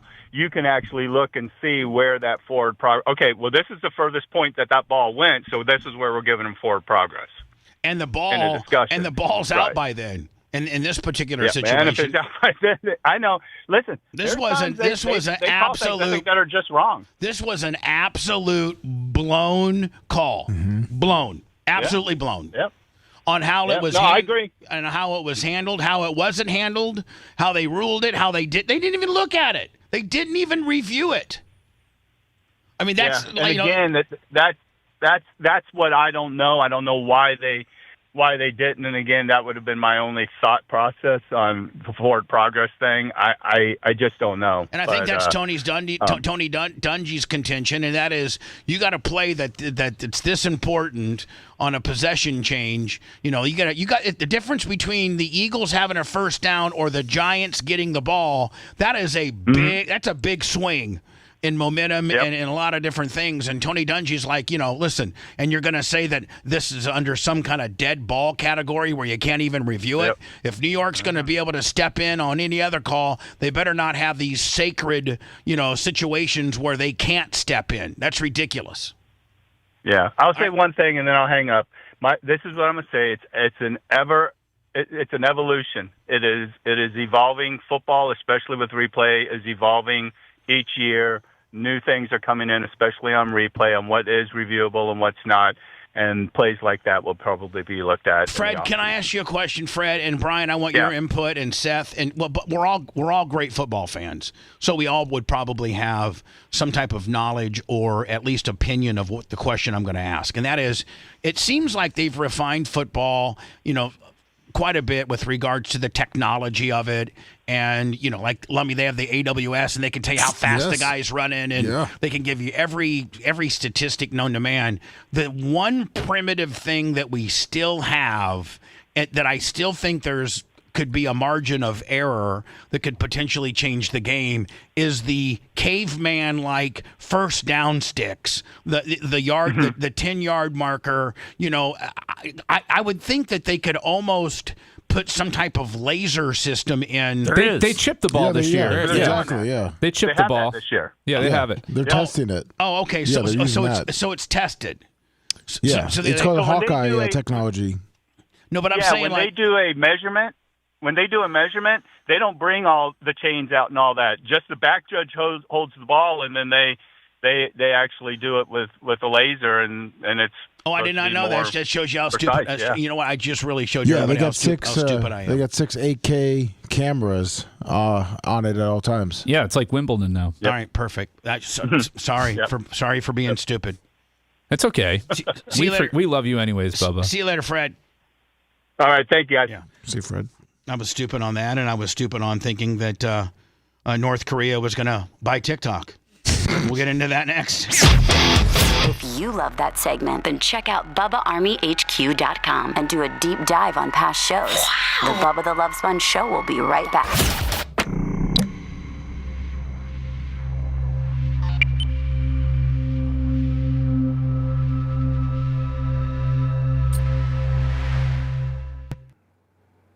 Hey Brian, did you see where you were the fourth? You're the fourth most hated. That's not too bad. Out of like. That's actually pretty good.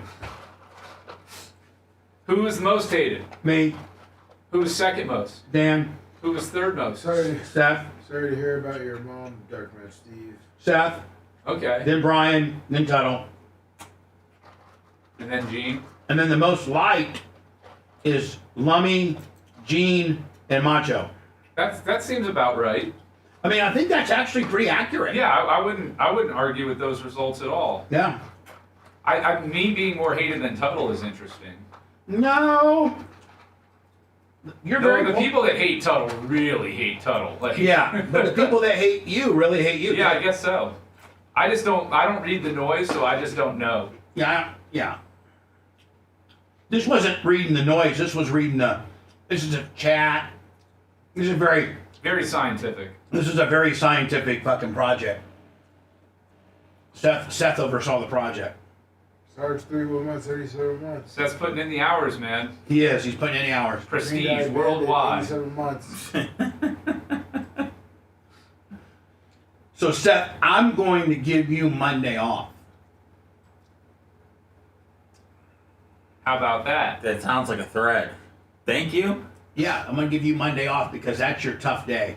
My John Costica. You really want to know my tough day, Bubba? Tuesday. Yeah. Is it Tuesday? I couldn't. No, hold on. Be honest. Like of all the days, what is your toughest?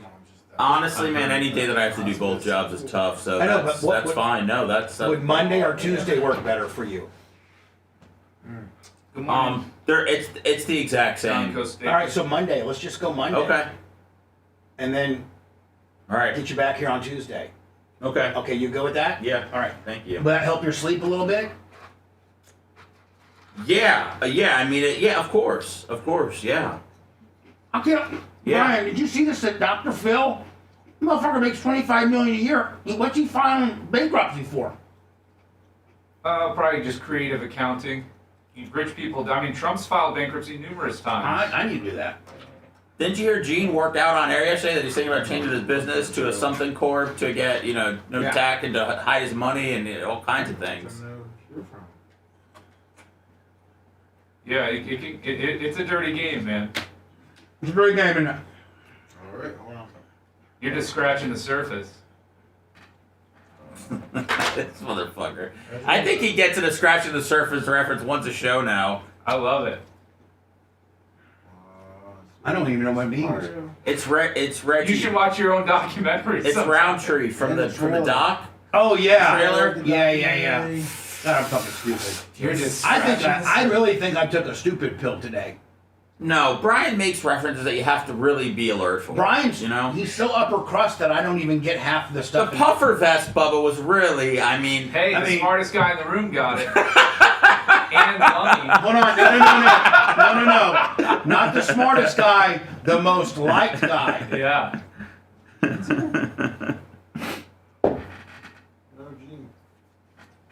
Oh, man. Oh, I'm not worried about where I rank. If I could be the most hated, I couldn't care less. Literally could not care less. You should have heard Dan's rankings. He has me at 1. You were at 1? Where was I, 2? I don't know, but he was not on the list. Dan's the only one that's really mad about these rankings. Otherwise, we don't give a fuck. We don't give a fuck. But Dan really, fucking cares about it. Well, that says something. I mean, it's better to be. Seth, I was going to do a 30-minute blizzard. What the fuck? No, that works. I got a doctor's appointment, so I gotta. I do too, but I'm going to get in 30 with my boy. No, I gotta. Just treat that like you treat your job and show up late. Got him. He doesn't know what to do. I don't have any. He's looking at. I have no support. I know. You don't got any backup. You're on your own island. Just like I am in that hotel room every night. He looked to what's even funny, he looked to you, looked back to me in the middle, and then looked to his right as if somebody was going to be on his other like his side. imaginary best friend over there. Then tell him it's going to be okay, buddy. Lummy will give me some encouraging words at the commercial break.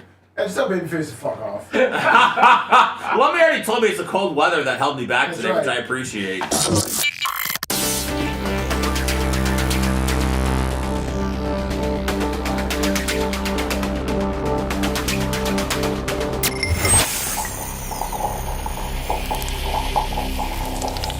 Steps Towing and Heavy Transport and Auto Parts serves West Central Florida and provides heavy transportation services nationwide. Steps is chasing the dream, not the competition. From towing, emergency roadside services to heavy transport and auto parts. When it comes to towing, hauling, and transport, we are the experts on your side. Call the name you know and trust. Call Steps today and we'll help you get you on your way. 800-330-8651 or stepstowing.com.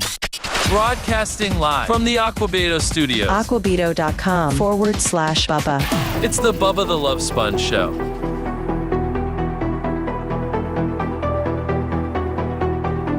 PayPal, Venmo, Cash App at the Bubba Army.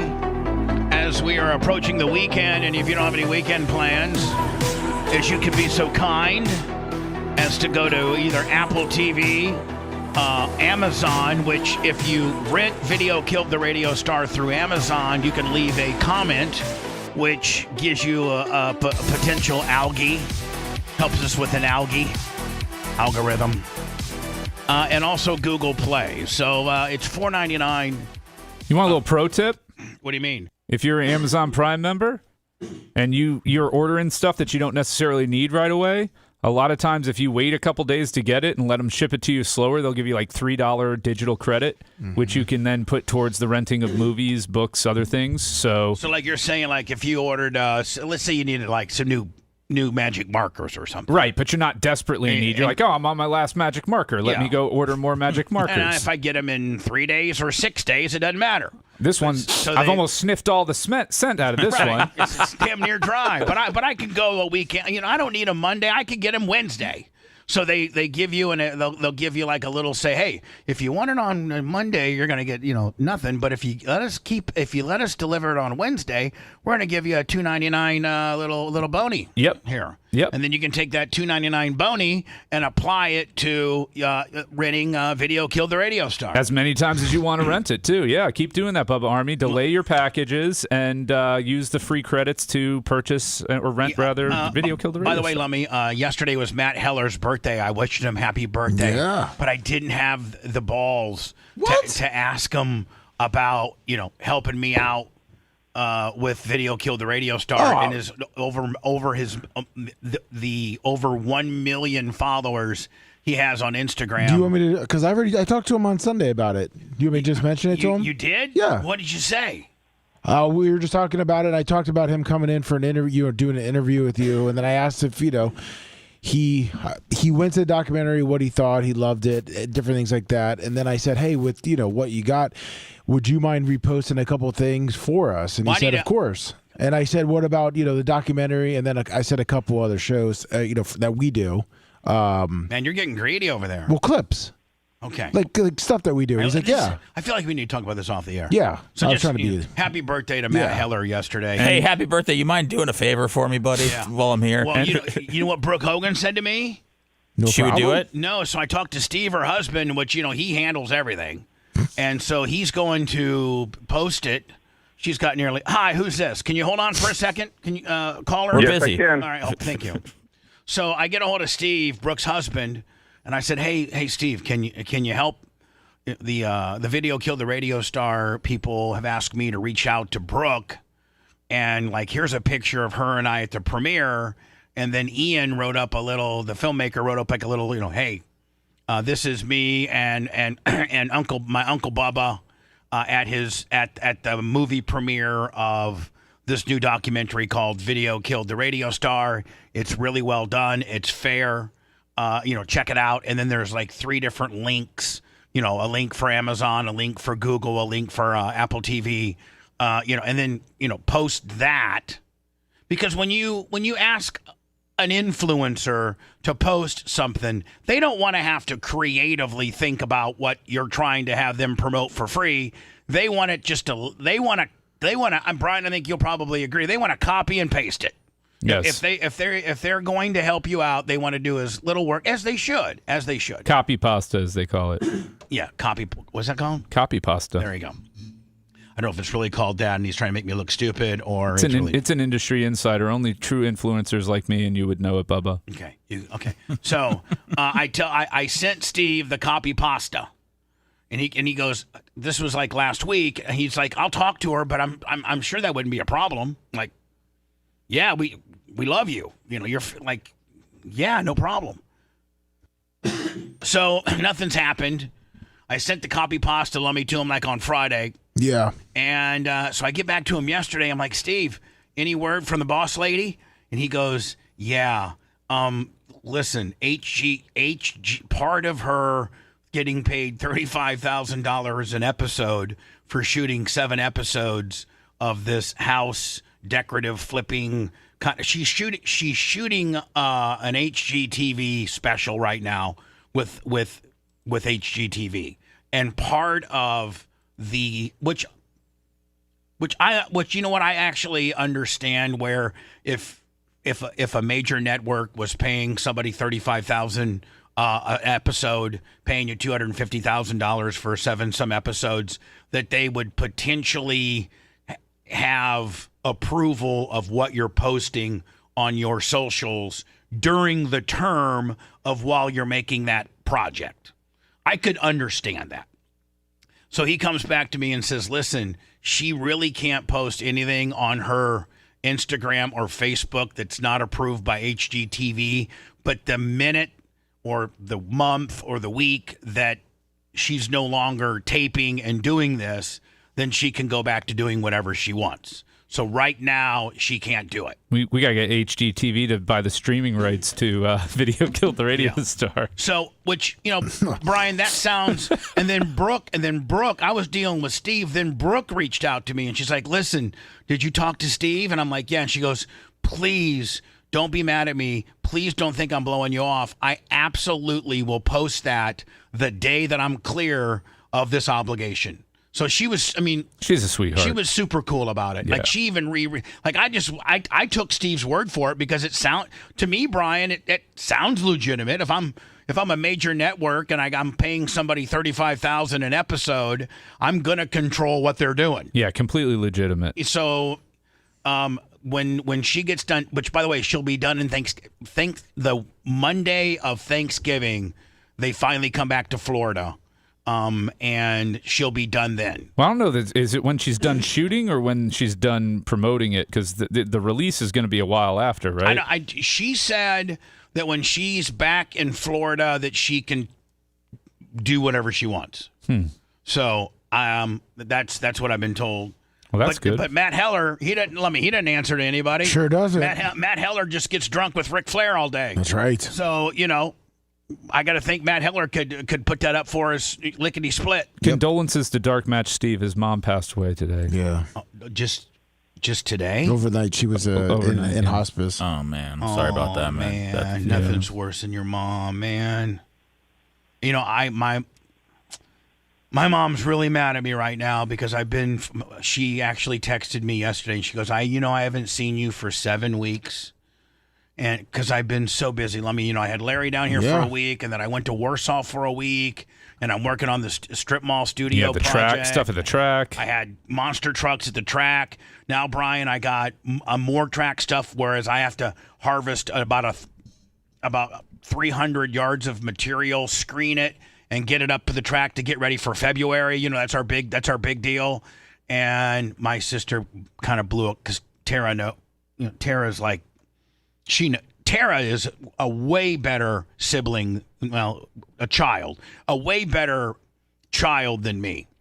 Like, Tara takes care of Tara sees my mom every weekend. Tara is just absolutely the best. I'm a complete F up. I got so many projects. One, I own a business that's 120 miles away that I have to, have somewhat involvement. I'm just really busy, but I'm not too busy for my mom. Those government auctions aren't going to bid on themselves. Am I right, Bubba? I don't do that anymore. Tom Bean put such a stop to that you wouldn't believe. That was actually, can you meet me over at my office? I got something to talk to you about, a meeting. Tom Bean. So I'm going on all these government auctions trying to buy all this cheap-ass equipment, Lummy, that's just hand-me-down broken stuff, right? Yeah. For the track. And then I'm having the track reimburse me and all this kind of stuff. And Tom Bean texted me and says, right at 11:30, this was about 2 years ago. He goes, hey, can you shoot over to, and Brian, my apartment from your guys' building is about a mile and a half. It's like, so there's no, and if I'm at my apartment, there's no way I can't say that I can't be at your place in 10 minutes. I mean, you know what I'm saying? Yeah. So he goes, can you come over here real fast? And now that's always never good. Never. Diarrhea will get you out of anything, though, Bubba. You know that, right? No, if you tell somebody, man, I would love to, but I can't. I'm on the bowl. I've been on the bowl all day.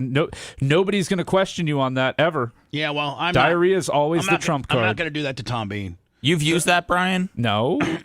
So anyway, maybe. Tom Bean, November 2nd, 2025 at 2 a.m. Clocks are set back 1 hour, fall back, gaining an hour. Sunrise and sunset will be an hour earlier than the day before. There will be more light in the morning since the time changes at 2 a.m. We generally change our clocks before bed on Saturday. Thank you for Macho Man. Thank you. So is it this weekend? Yeah. Fall back. Yep. Man, it used to be such a big deal, and they would start warning you like a week before. Now I didn't even know. Well, you used to get the message because it would be on the TV, so you'd watch the news, WTSP or whatever, and they would have the warning thing come up after every commercial and all of that. We'd have to manually change clocks back then. Now you just wake up and it's the normal time. Right. So we get an hour. We gain an hour this weekend. Well, if you don't have a child, yes. But if you have a child, you don't gain nothing. Yeah, he doesn't know the difference at all. They're up when they're up. So anyway, Tom Bean calls me over there. He's like, listen, dude, some of the equipment you bought is good, but most of it's not. It's laying back in the back of the track. Tom doesn't usually go past the office, Lummy, so he doesn't see. He doesn't. I'll just hide it where Tom doesn't see it. So I tuck all the stuff that I've bought like kind of in the back. Tom never sees it. Well, Red Tape Ken.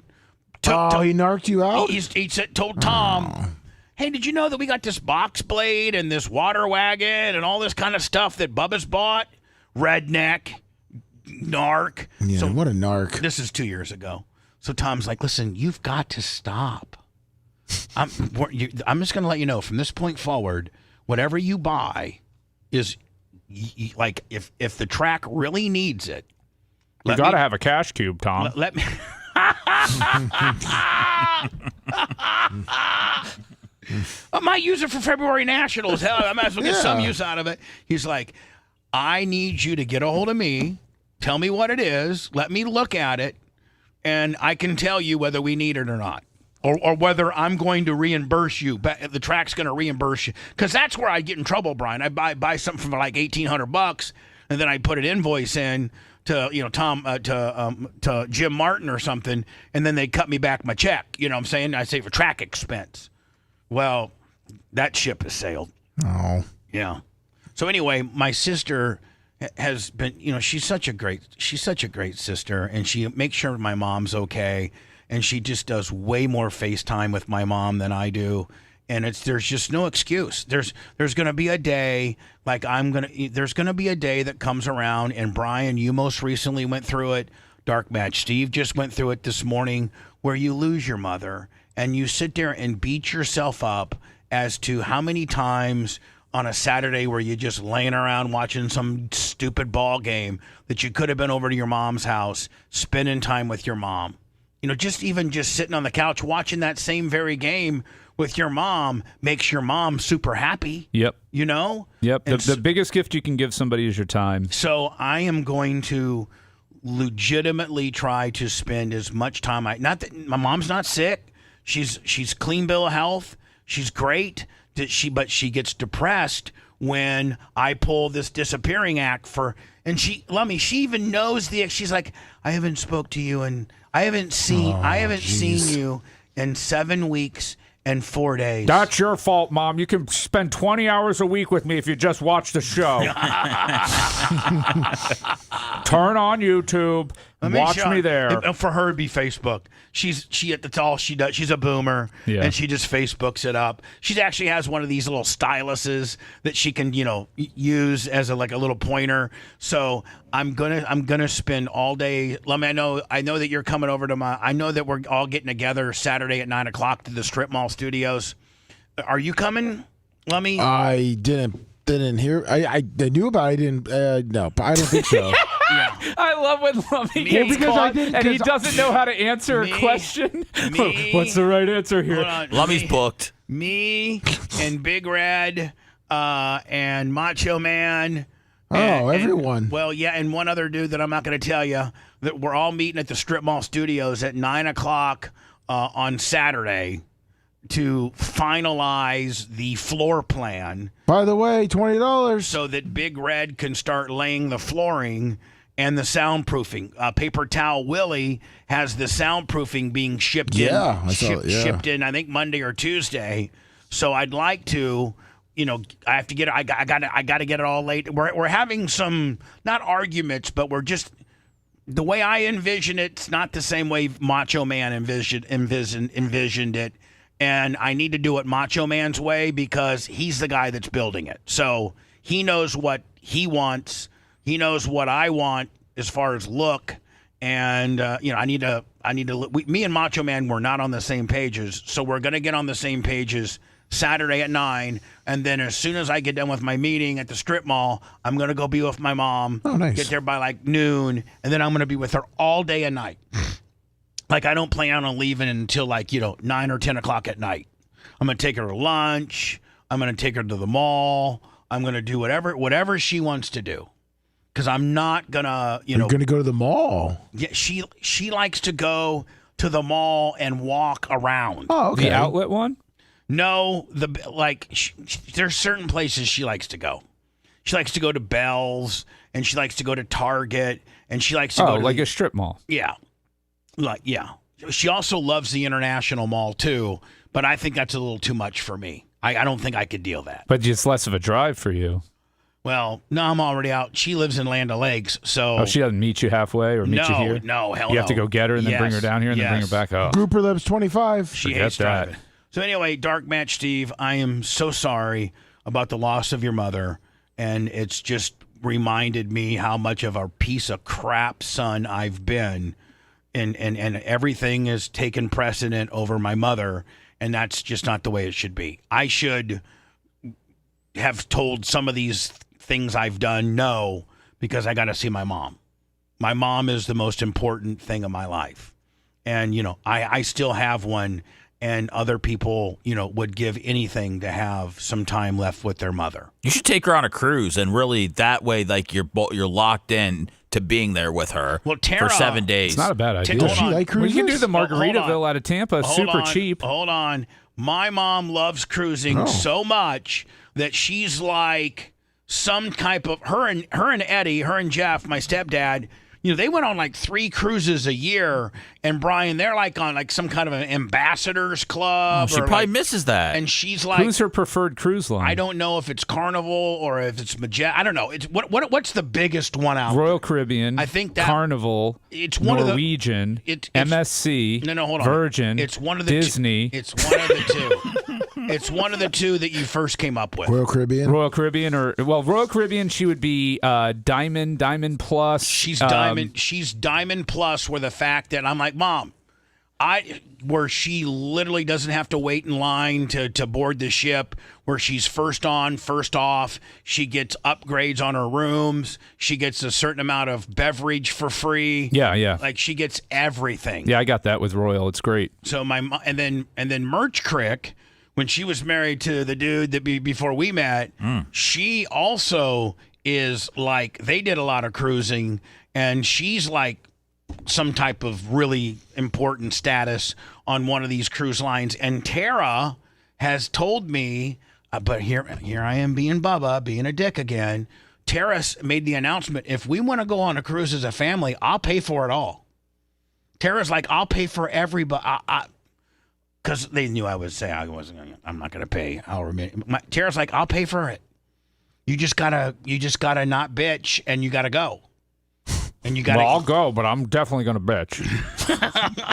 So if that's the deal breaker, I'm out. So like Brian, like what would let's say I think we're on what's the first one you said, the Majestic? Well, no, Margaritaville now runs out of Tampa, I believe, and that's not one of these big ones. No, they do little 4-nighters, and no, I want to do a big one like where we got this VIP. Where we get this VIP. Okay, stuff. so you want to go Star of the Seas out of Port Canaveral? I mean, you'd let me know. I'll book it for you, Bubba. I'm pretty much a travel agent. No, my mom actually has. She's so high. My mom's been on 59 or 60 cruises. Wow. I mean, that's a lot. Well, I mean, what are you saying? That she gets to be the captain pretty much? I mean, Brian could get you, whatever you need. But my mom has such elite status with whatever she's got that she has like her own personal person that she's calls. Pinnacle Club? She calls this person that works for the cruise line, and they handle it all. Pinnacle Club requires 700 cruise points. That's the real deal. Well, she's been on 60 cruises. Well, yeah, so you earn, usually it's a point per night unless you're in a suite, and then you earn 2 points for that night. Well, she's been on 60 cruises, and they never were less than 5 nights. Right, so she's probably in the 3. She's probably Diamond Plus would be my guess, unless they were doing junior suites the whole time. No, they weren't. Okay. But she spent over 300 nights on the open sea? Yeah, with Eddie plowing the hell out of her, probably. Oh, wow. That's where you go to immediately? I need a strong... It's my mom, Eddie. Back off. I need a strong reset. I really do. If you want 24/7 on-demand Bubba and the crew, go to BubbaArmyHQ.com. Right now. The Bubba the Love Sponge Show will be back after this.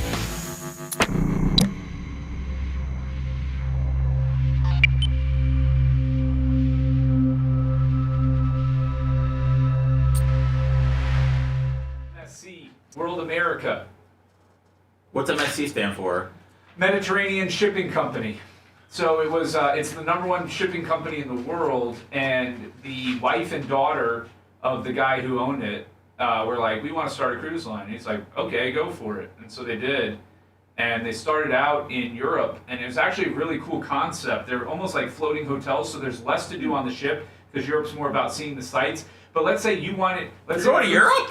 No. Let's say they're in the U.S. now. But let's say the cruise was going from Barcelona to Athens, right? Yes. You can go for 3 nights, get off in a city, and then catch the cruise ship when it comes back and take it back the rest of the way. Like, it would stop in ports, and you could book by the night. Okay. Which was actually kind of a cool concept. We don't have the stops here for that to be feasible. But yeah, pretty neat. I've only gotten sick on a cruise ship once. Really? Yeah, but I also won $12,000 slot machine jackpot that trip. So that's the more memorable part of that, rather than me puking and shitting my brains out for a day and a half. Oh my God. Yeah, that was awful. I've never had food poisoning before until then. And I know, like in the past, where I was like, "Oh, I think I had food poisoning." The fuck I did. And that was on the Euro cruise line? No, that was on the Allure of the Seas. Oh no. Yeah. That sounds kind of bootleg. No, it's Royal Caribbean. It's Is it? I mean, it's Okay. not like an ultra nice ship. It's a little older now, but I love cruise talk. yeah. Dylan Cruz.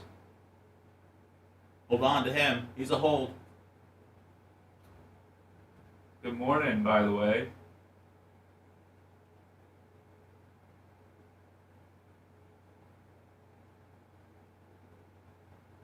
Man, did you see Steve's post on Facebook? No. It's so sad. Steve. Dark match. Oh, no. Did you know he was adopted too? Oh, really? Yeah. That's great. I'm going to read it. What's up, Dirt Merchant?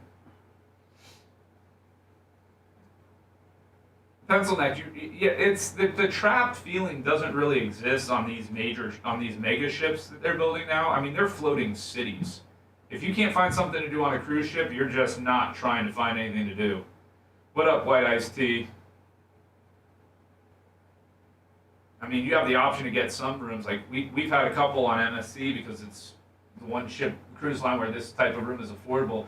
But we've had a massive balcony with a hot tub, our own private hot tub on it. Well, that's pretty cool. Yeah, it is awesome. That's the way to do it. But see the problem, like those rooms on a Royal Caribbean ship are like $20,000 for the cruise. Are you serious? On MSC, I got that on a week-long Thanksgiving trip with this Mac Daddy room and everything twice now. Well, one was spring break, one was Thanksgiving, and I think I was under $4,000 or $5,000 for the three of us total. For the whole gimmick? For the whole gimmick.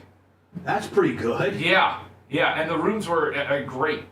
You know, MSC is probably the best combination of value and quality. Royal's a little bit expensive for what they offer you these days, and Carnival is just it's the Greyhound, the Spirit Airlines of the seas. I just wouldn't step on one of their ships. Yeah, my mom's Majestic. Majestic? No, whatever your first one you said. Royal Caribbean. Royal Hey, Caribbean. Bubba, after the show, we just need 5 minutes. She's and then loyal you to can go Royal. Right back to live. What now? We only need 5 minutes right after the show. You can start back up. What up, Cash? How we So you can doing? start. What do you mean start back up? You can start the after show 5 minutes after. We just need 5 minutes. Oh yeah, me and Brian. Yeah. Let's get some babyface bucks in. It's been a little slow today.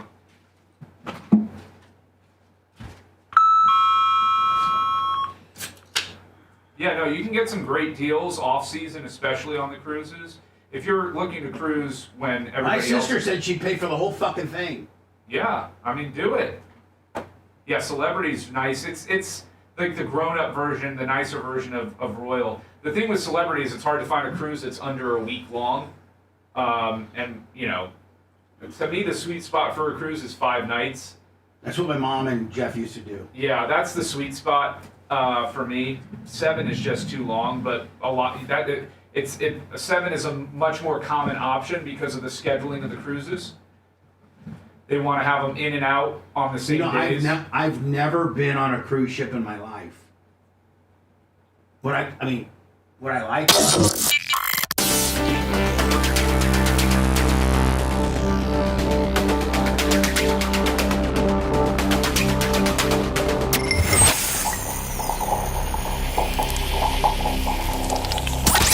Broadcasting live from the Aquabito studios, aquabito.com/Bubba. It's the Bubba the Love Sponge Show.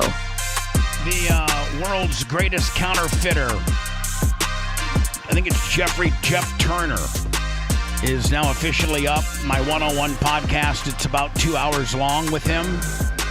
Edited by the great Gary Cantrell, is available on our YouTube channel. Our YouTube channel is youtube.com/The Bubba Army. Like everything we got. Xerxes $69, $10. Before I move forward, I'd like to. I was scrolling through Facebook here looking for something, and Dark Match Steve's post about his mother just appeared, and it looks like he has in his hand like maybe some type of religious medallion or something that she maybe used to wear or something, and he's got that in his hand, and he says, and by the way, Brian, you and Dark Match Steve share something in common, that you guys were both adopted. Well, which even kind of makes you appreciate and love that person even more, that they took a chance on you. You know, like, I'm not trying to get too philosophical here, but like, you know, where would you have been and what would you have been, or what if a bad family would have taken you on? You know, just as much, Brian, as a good family took you on. He would have turned out like Machine Gun Kelly. You could have, but you could have very well. Listen, there's bad people that you know adopt, that you know make their kids that are mean to their abuse kids and lock them up. Yeah, I mean, you hear the horror stories. I was absolutely blessed to draw the lot I drew in life. I mean, it could have been way worse for me. I mean, that's a lottery at best as to who's gonna be your mom and dad and how they're going to treat you. There could be some animosity that you're really not theirs, or they could say, "Listen, we're gonna love this kid like it is ours," and do so. Dark Match Steve writes, "My sweet mother, Carmen Munoz, is gone. She was single. She was the single best thing in my whole life. I would have been completely lost if she hadn't adopted me. I'm the luckiest person on earth to have been raised by her. It makes no sense how she treated my brother and I so well. She sacrificed her whole life for us. I can't believe that I'll never feel her warm hugs again. I'm going to have a hole in my heart that no one could dream of filling, and I don't want it filled." Rest in peace, Carmen. And Dark Match Steve, I can only fathom what you're going through. It makes me want to go, be with my mom right now. I've wasted, I've not been responsible in the amount of time that I've been spending with my mother of late. And that's probably single-handedly, all of us men could probably say, other than our children, our mothers are our single most precious commodity that we have, that we probably sometimes don't value, and we need to. Hello. Were you a little upset, though, that Dark Match Steve said that his mom was the most important person in his life and not you, Bubba? Be honest. You're dumb. It's like, that's not even, like, that's I'm just saying, I got to be second, and I'll fill that hole. Stupid. Developing now, President Trump says he hopes to come out from a meeting with the Chinese president with a U.S.-China trade deal in hand. You better. Because what we put 100 on them and they put 100 on us, I just feel like it's just two big titans. Like, I don't like this tariff deal. I don't think it's working out too good. Well, the meeting already happened, right, Brian? The president made those remarks this morning during a speech. I want to let you know I'm going to take my 100 off China because they're taking their 100 off us. He had his people in China actively negotiating with Xi's people in advance of the meeting between the two today. Okay. So that was the deal. That's probably responsible. Yeah. So that they could actually, because you can't make. I mean, you're not going to hammer out a trade deal in a 2-hour meeting. But between if it's pre-hammered, right? They were working on it. To the Asia Pacific Economic Cooperation Summit in South Korea. It's the last major scheduled stop of a nearly week-long swing through Asia. President Trump has signed trade and tariff deals with Japan, Malaysia, and several other countries during this trip. And he says a deal with South Korea is pretty much finalized. I think we're going to have a deal. I think it'll be a good deal for both. And that's really a great result. Now, Brian, do the tariffs that Trump could potentially or has potentially imposed or taken away or whatever the hell, is that president to president? Like, is that something that the new president, whomever that may be, didn't agree with it? Or does it stick? I mean, you know what I'm saying? Like, I mean, is it a president to president thing where a president can come in and immediately change that? Well, it just depends on the trade agreements and how long they're signed for and whether or not you're going to renegotiate them. But yeah, I mean, it can go president to president. Clearly, I mean, he's changing what Biden had in place. So. Let me write this down. Michael West, $200 on the PayPal. Thank you. The babyface effect. Wow. Trump and Xi are expected to cover a lot of ground, including the sale of TikTok, soybeans, rare earth minerals, and... Hey, Lummy, remember when when I got into my soybean talk? It looks like I was right. All the information, when I went to Indiana for the week, all the Indiana soybean farmers are like freaked out because China was one of the largest soybean customers of American soybean farmers, and they're taking their soybeans to market, and they're worthless. That soy sauce ain't gonna brew itself. They're worthless, and so these farmers are like, I just farmed 100 acres of soybeans that usually yields me, after my expenses and things like that, a couple $100,000, and I'm gonna end up losing $100,000. Farmers can't take that kind of loss and continue to farm. Countering fentanyl. President Trump says the meeting could last 3 Listen, more soybeans, less fentanyl, okay? Thanks. or more hours. The meeting between President Trump and Xi will actually take place at the airport. It's scheduled for Thursday morning local time, which will be late tonight here in the U.S. So they haven't even met yet. Yeah, it's done. No, they did. I sent you that stuff. What'd you send me? This morning, the ABC and the Fox News story that they were talking about how Trump said, we have a deal. Trump secures fentanyl crackdown, farm purchases from China. Did you see where Putin now has made this underwater weapon that can cause radioactive tsunamis? That's not good. To give that nut job something like this that could cause a radioactive tsunami. They've run propaganda videos before that have shown, like, I don't know if it's underwater missiles or whatever, hitting the United States. Yeah. Namely Florida. Really? Yes. Yes. This is supposedly a big nuclear submarine, an unmanned nuclear, they control it with like a drone-like technology. They drive it, and it's a nuclear deal that, not only is a nuclear piece of weaponry, but it also causes the sea to create a tsunami and completely flood out the city or territory that you want to affect.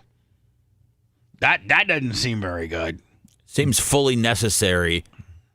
Yeah. Russia began producing the first warheads for the doomsday weapon in 2023, warning its enemies that they are practically indestructible. The president said today, for the first time, we managed not only to launch it with a launch engine from the carrier submarine, but also to launch the nuclear power unit in which the device passed a certain amount of time. Describing it as a huge success, he repeated again that there is no way to intercept this nuclear submarine. They have said it's capable of triggering radioactive seawater swells. What the hell? Is that Brian playing some type of music? I think this sexy music kind of makes the story less scary. Yeah. I like what you did there, Bubba. So Brian sent this to me yesterday, and he was like, man, this would be cool if it really works and it's really this good. It'd almost be worth. Brian, I think was ready to pluck down a $200 deposit. No, $20,000 to buy this thing outright. But it's a $200 deposit. Yeah. And which is refundable. Which is and it's this new autonomous robot. Well, autonomous in air quotes right now. Is this something that you bang, Brian? This is not a pleasure bot. No, this is Neo. Those are coming. This is Neo. And Brian, you said you've done some further research on it, and it's not nearly this good. Not it won't be for many years. And I know. I'd get a black one. Of course. Neo is a humanoid companion. Tell you what to do. What? Because I want to tell them what to do. No, because I want people to be scared of my Neo. Nobody's scared of this beige one, but you send a black Neo up in there, people a little bit more scared of Where it. are you taking your Neo? Well, first of all, you're not leaving the house. I'm gonna have. First of all, I'm Go gonna to the teach, track. I'm gonna teach my Neo to stand outside my door at night with a gun. Okay. That's what it'll learn anything you teach it. Yeah, but also not can learn really. to hate you too. Supposedly not. All right. Well, this guy's gonna tell us. Finds AI and advanced hardware to help with daily chores and bring intelligence into your everyday life. Neo was engineered from the ground up for safety. Its tendon-driven body is quiet and lightweight. Its low-energy motions make it uniquely safe for you and your home. But safe doesn't mean limited. Neo's hardware comes packed with features like human-level dexterity and a 55-pound carrying capacity so that it can handle any of your chores reliably. Lummy, it's 5'6", it weighs 66 pounds, but it can lift 154 and carry 55. Oh, that's not bad. We also worked really hard to make Neo's design friendly and comfortable to be around. And his little uniform that he wears is completely washable. So in case he gets a little dirty while you're out planting the flowers or whatever the hell you got him doing. Each Neo comes with a machine wash. You know what, Lummy? I need to get Tom Bean to get me one of these to pick up rocks. There you go. Oh, my God. If I just had a robot picking up rocks, most people they can only do one lap of picking up rocks and you're exhausted. Neo would just pick up rocks. He has a 4-hour work time. What happens if it starts to rain or gets a little windy? I go get him. You think, okay. Big Buck's being replaced by AI. Suit, a head, and shoes that you can customize. I need to put some different boots on him, Lee. Brad, I don't need you anymore. I got an army of slave bots. As for using your Neo, we made the experience simple. Out of the box, the core of your experience is fully autonomous. The chores feature lets you schedule a time for your Neo to do all of your chores so you can come back to a cleaner home every day. With the AI companion feature, you can talk to your Neo to get assistance with anything from a hard question to a household task. With Neo's autonomy, you can get access to all of its latest AI features to get help with tasks on demand. And the Neo app lets you interact with your Neo from anywhere. But all you have to do to get started is turn on your Neo and introduce yourself. So this is how it shows up at your house in this little fancy box, and you open the Neo up. I watched this yesterday, and then it looks right at you. It says, Daddy. Hey, I'm Neo. I'm here to help around the house. What's your name? Harry. Nice to meet you, Harry. When you have a question or want something done, just let me know. I'd be wearing Neo out, Lummy, with just one question after another. That's right. I'd be like, first of all, Neo, see this bitch right here? If she starts getting a little lippy on me, go over and smash her right in the face, okay? Now, I don't know anything about business, but when I watch Shark Tank and they pitch it, invention and stuff, they go, what problem are you solving? What problem is laziness? So imagine being at work all day, coming home, your laundry's done and folded, your dishes are washed and unloaded from the dishwasher, everything's your garbage tidied is up, taken out. your dog was fed and given water. That is where this is heading. What does that cost me to not right now? $20,000, but you're. I'll get into that because you're essentially a beta tester. Hold on. She should show her boobs and see what Neo does. Well, she wants him, clearly, so. She does. She wants robot sex. That's right. Be like, Neo, blast this chick. Oh, goodness, Bubba. We built the chores feature to give I'm too tired, Neo. your time back. You give your Neo a list of chores, you schedule a time that you want them done so that you can focus on what matters to you while your Neo does the rest. You can schedule chores by either talking to your Neo or using the app. The way it works is you schedule a time that works best for you. And then you create. I want him working all day. I want him working to his battery life. So 4-hour battery life, but he will at some point be autonomous enough to go and charge himself. Yeah, like so when he's getting, it actually shows it in this video. He starts getting a little low, so he walks over to the charging station and puts it on his hip and just stands there. So I want the guy working all Create a list of chores. After you clean the baseboards, dust. Every little thing I hate doing. Whether it's something more specific, like watering the plants on Tuesdays, or something. How about picking up rocks at a dirt track? More general, like tidying the house. Your Neo will get it done at the scheduled time. If there are any chores that your Neo hasn't learned how to do autonomously, you can use expert mode to have an expert from 1X supervise the session and provide corrective intervention to help Neo complete any task. Man, I'm good with a cleaning lady, I think. One that you don't have to teach, that you can just tell. This is a daily cleaning lady. This is coming home to a tip-top tidy house every day.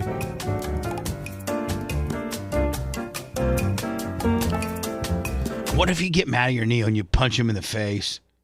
So far, you've gone to having sex with Neo, having it beat your wife, and you're beating your Neo. You're such a Neanderthal. Anytime you're away from home and you want to see what your Neo. Did you get to the point where he said, "Hey, have sex with that person, Neo"? Oh, yeah. You can open the app and see directly from Neo. You're like, Neo, that's only a half a basket, buddy. But look at this from the app. We only do full baskets because that's wasting water. From the app, you can see everything that he's doing in real time. Right, point of view. be like, Neo, I'm glad you can bend down there, Neo, because I can't get down that. So I need you to do that for me. I can't get down that low.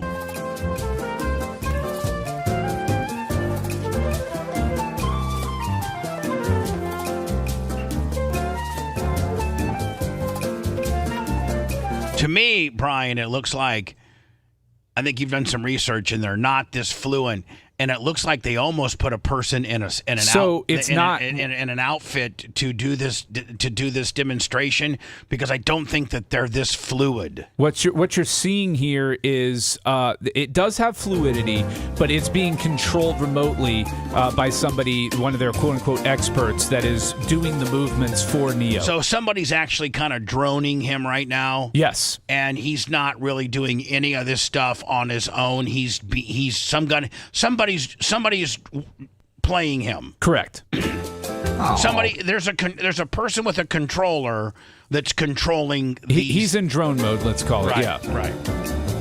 But he is doing all these movements, or it. I mean, would you get one of these, Brian? If it was this good, if it was there already, absolute for the price, $20,000. Are you kidding me? I pay my cleaners like $8,000 a year. If this thing pays for itself in 3 years, more than 3 years, because this thing, it cleans every day. Every day, yeah. Your cleaners probably clean once a week. Yeah. Right? So this thing is cleaning every day. Think how much more ass you'd get from your wife. How happy she would be for not having to do all this stuff. Then what does she need you for, though? If she's got, she needs me to be the man. The thing can only lift like 55 pounds. So okay, watch. See, now it's getting a little low on energy, so it goes over to its little gimmick. Watch, I got to plug in, then it just stands there. Switches himself off. You and your girl come to a brand new cleaned house. You don't have to clean, so you can sizz my dish. There's no cleaning. You know what that leaves time for? Hey, good news, Erica. Oral. You don't have to do laundry today. You know what that means. Oral. Neo requires to watch, though. No, get out of here, Neo. You're creeping me out. He can be your companion, too. So think like my mom, who gets a little lonely. I could get her a Neo. I can't say. She'd be like, I miss Bubba. And Neil would be like, Bubba's busy. He'll be over on Saturday, though, Janie Cake. Find my glasses. Is this paprika? No, that's cayenne pepper. Also, your glasses are on your shirt. Could I use this in my chili? They're both made from chili peppers, and you could put cayenne in your chili, but it is much spicier. Neo is a speech-enabled AI companion made for any kind of conversation. Do you notice all the inventors and the people that own this company are all Asian? No, they're. I think this is the only Asian guy. The first guy's like from Sweden or something. And the second guy was American. Asian people are way smarter than we are. Other AI assistants. Like when you see an Asian attorney you're going against, do you get a little intimidated? There's not a lot of Asian attorneys. They're confined to a phone. They're smarter than that. They're too smart to be lawyers. In your physical space. No, they're too busy making Neo. They're not worried about pleadings and depots. They're making Neo. And has the ability to see, hear, and remember things about your surroundings. It's not going to sew. Environment to provide you with uniquely helpful assistance. For example, it can suggest what to cook based on what you have in the fridge, remember your progress while teaching you a new language, and even give you interior design advice. Okay, I'm out of here on this one. Telling me what kind of rug to put down. So the reality of Neo is this. You did do some due diligence on Neo, and you came up with this. Go ahead. So it's probably going to be 2 to 3 years before Neo's doing any real tasks fully autonomously. Like what we just saw?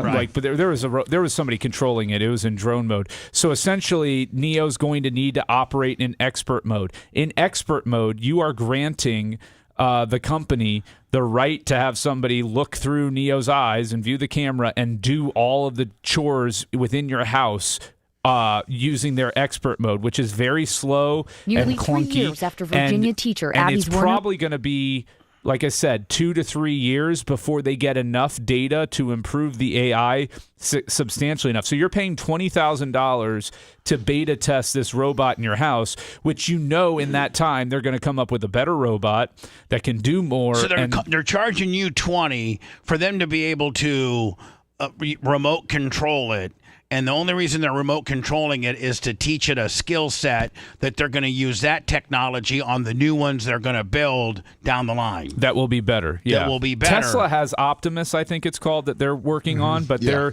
developing it, I think, all in-house.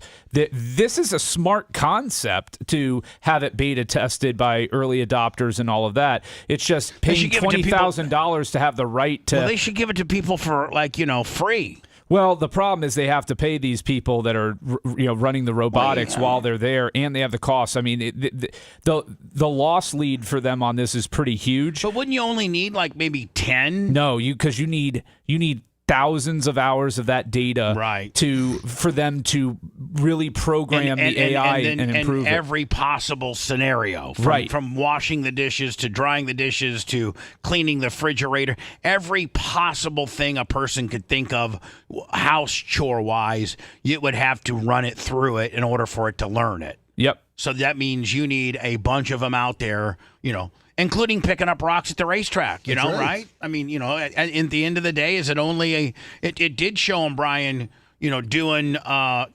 It can be outside. The only thing that's waterproof on it are its hands. Neo cannot get wet. So the body and the components are not How about waterproof. muddy? Can he get muddy?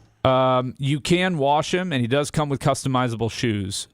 Breaking news from President Trump's meeting with China's President Xi Jinping. Their face-to-face meeting just wrapping up in South Korea.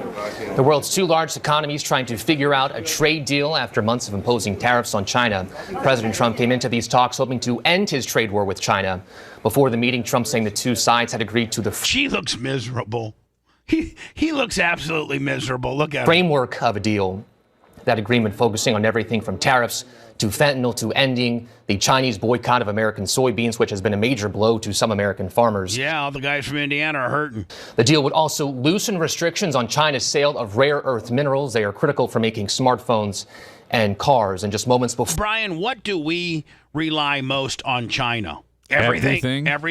Yes. Everything. All of our manufacturing essentially has been outsourced across the world. To China. We don't make. Now, what do they need not from just China. I mean, it's elsewhere now. Vietnam and a few other places. What do they need from us?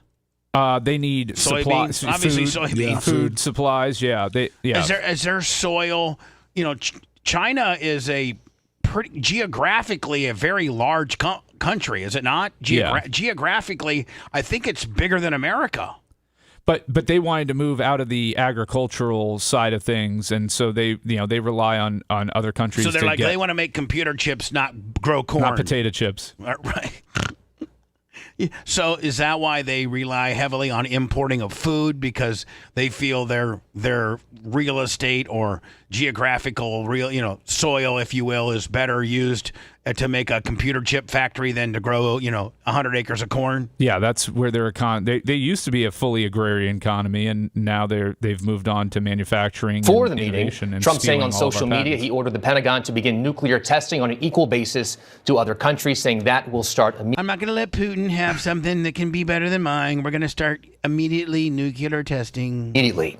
Let's get to our senior political correspondent, Rachel Scott. She's traveling with the president. Rachel, what are you learning about any agreement here? Man, I got to think traveling with the president, being part of the White House press corps when he goes abroad like this is really a pain in the ass. Hotel rooms and having to be on time and having, my goodness, how can they bear it? No, but I'm just saying, I've heard that it's not as luxurious on Air Force One for the press as it is for everybody else. So say redneck $20.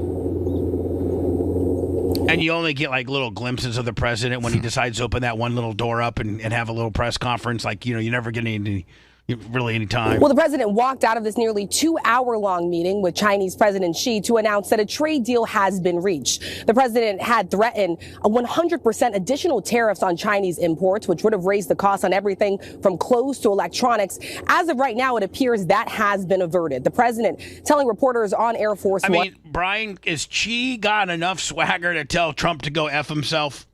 They have a lot of leverage over us, yeah. Right. I mean, this is not. Does Trump having to play some smoke and mirrors and some buffaloing and some maybe shell gaming with regards to this? I've been told that Xi can tell us to go F off. Well, yes and no. China relies heavily on the U.S. market to sell their crap, and we eat it up, and it's hard to replace that market share. So if we were to boycott or double the price of Chinese goods and things coming into this country, it would greatly impact their economy as well. And that China has agreed to purchase soybeans from American farmers. Woo! And crack down on fentanyl, and also loosen those restrictions on those critical rare earth minerals that you were just talking about that are key to making everything from smartphones to electronics. They got a big pile of lithium laying around. Yeah, in Africa. The cars. That's not them. Yeah, it is. They're the ones getting it. Oh, so Africa.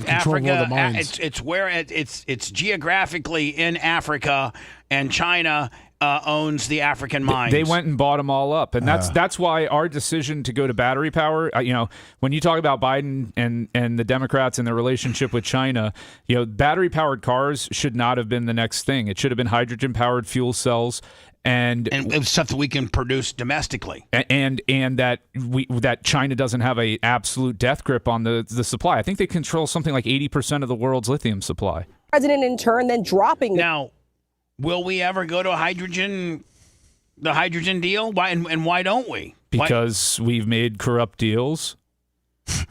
Tariff rate by 10% to 47% on Chinese imports. This deal, though, Perry, only lasts for 1 year. So it's going to be critical for these two leaders to keep in contact. The president told reporters that President Xi does plan to travel. I'd like to have that front end loader. Let me right there. That gets me boner. To the United States at some point soon. And that the president plans to go to China in April. And Perry, just one last thing, because you did mention that the president did direct the Pentagon to continue nuclear testing for the first time in decades. The president asked about this on Air Force One, said this had nothing to do. Where are we going to test nuclear stuff that's not going to hurt somebody? Underground? The desert? With China per se, but it had to do with. Can they go somewhere out there in Nevada in like the middle of nowhere? Won't you have some type of fallout that can get blown by the winds into California or something like that? Yeah, but who cares about that? Other countries now do a lot of the testing, like Seth said, underground. Underground? Yeah. And actively pursuing their nuclear testing, and he says he believes the U.S. should move forward with that as well. But don't you think, like, if we're testing nuclear stuff, that it's over? Like, these are weapons that just don't take out Nagasaki and Hiroshima. Portions of those cities, hundreds of thousands of people died, or tens of thousands of people died. But now we're at the point where these nuclear warheads and these nuclear bombs are, 1 million times more powerful than the bombs that ended World War II. And that there's not going to be the next war. We can have all these warheads and all these nuclear capabilities, but the next war, it's over. It's over. Like, it's unsurvivable. The amount of weapons that Russia has that's nuclear, and with regards to how many we have. And we have the most. I know we have the most, but it doesn't take a lot of theirs to get over here to screw us up. I mean, right? Well, they're saying, I read about it this morning. They're saying that it could potentially be a response to Russia testing nukes. Russia said they didn't test anything. The United States said it doesn't have anything to do with that, but who knows? Didn't Russia just say they tested their underwater nuclear thing? They can cause a tsunami. We don't have anything like that. Rachel, this is the first time Trump and Xi have met in person for the first time in about 6 years now, this meeting lasting about an hour and 40 minutes. What do you make of the timing of this meeting, how long this meeting lasted? Do you think Xi's fluent in English, or does he have to have an interpreter? No, he's fluent.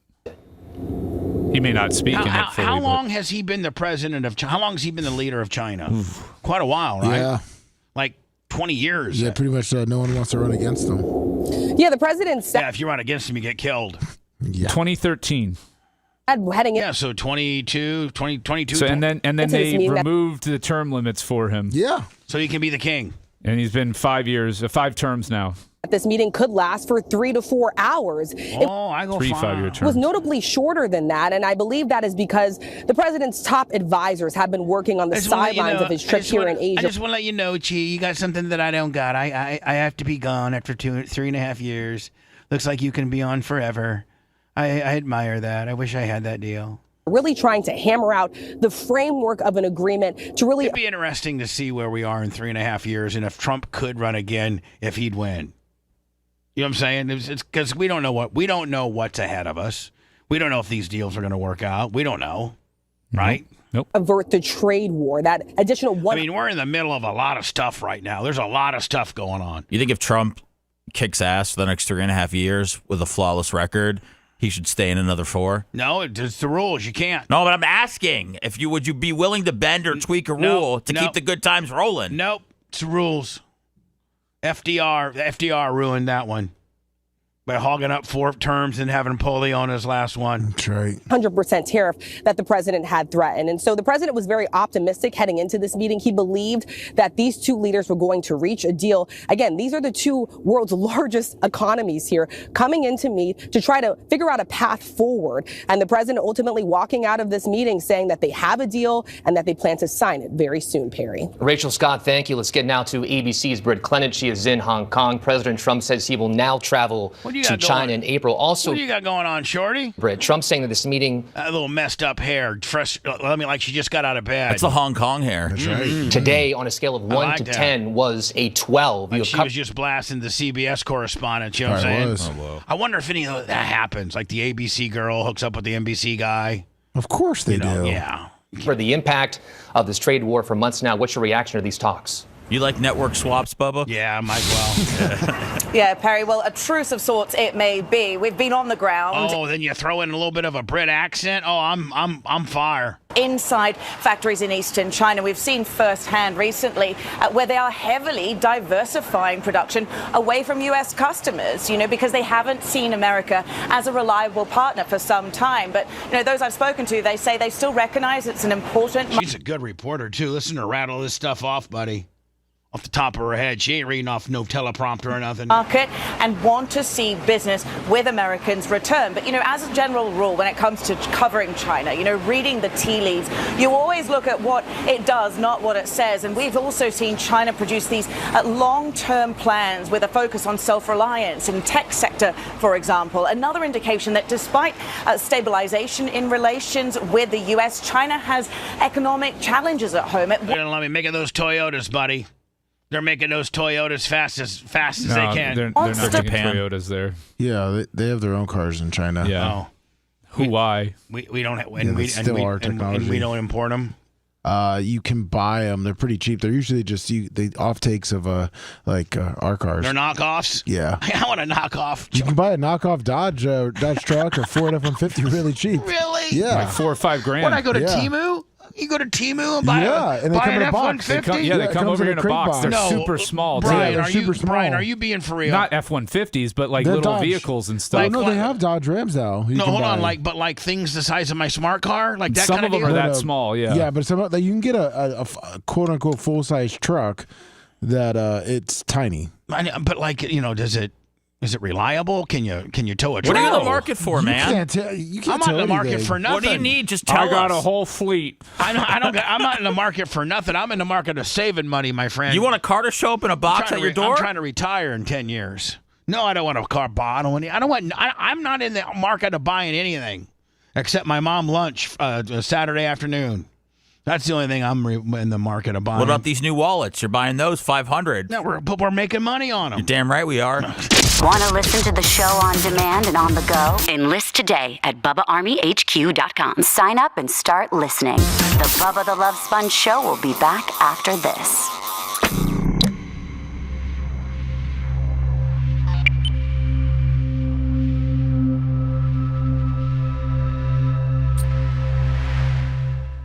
That's from China.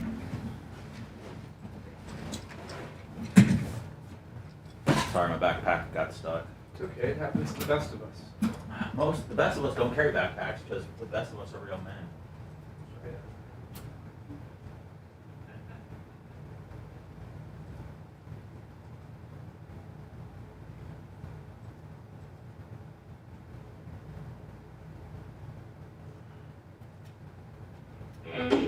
Inside this box is a fake Dodge Ram pickup truck from China. That's right, the pride of the USA, made in China for just $3,500. We're, of course, going to crack it open, compare it to the real thing. Yeah, nice car, eh? And then test it to its limits. If it can Oh, hell yeah. Really impressive. Welcome to Unboxed. Let's get cracking. Yeah, I've watched some of these. They're pretty good. Funny to watch.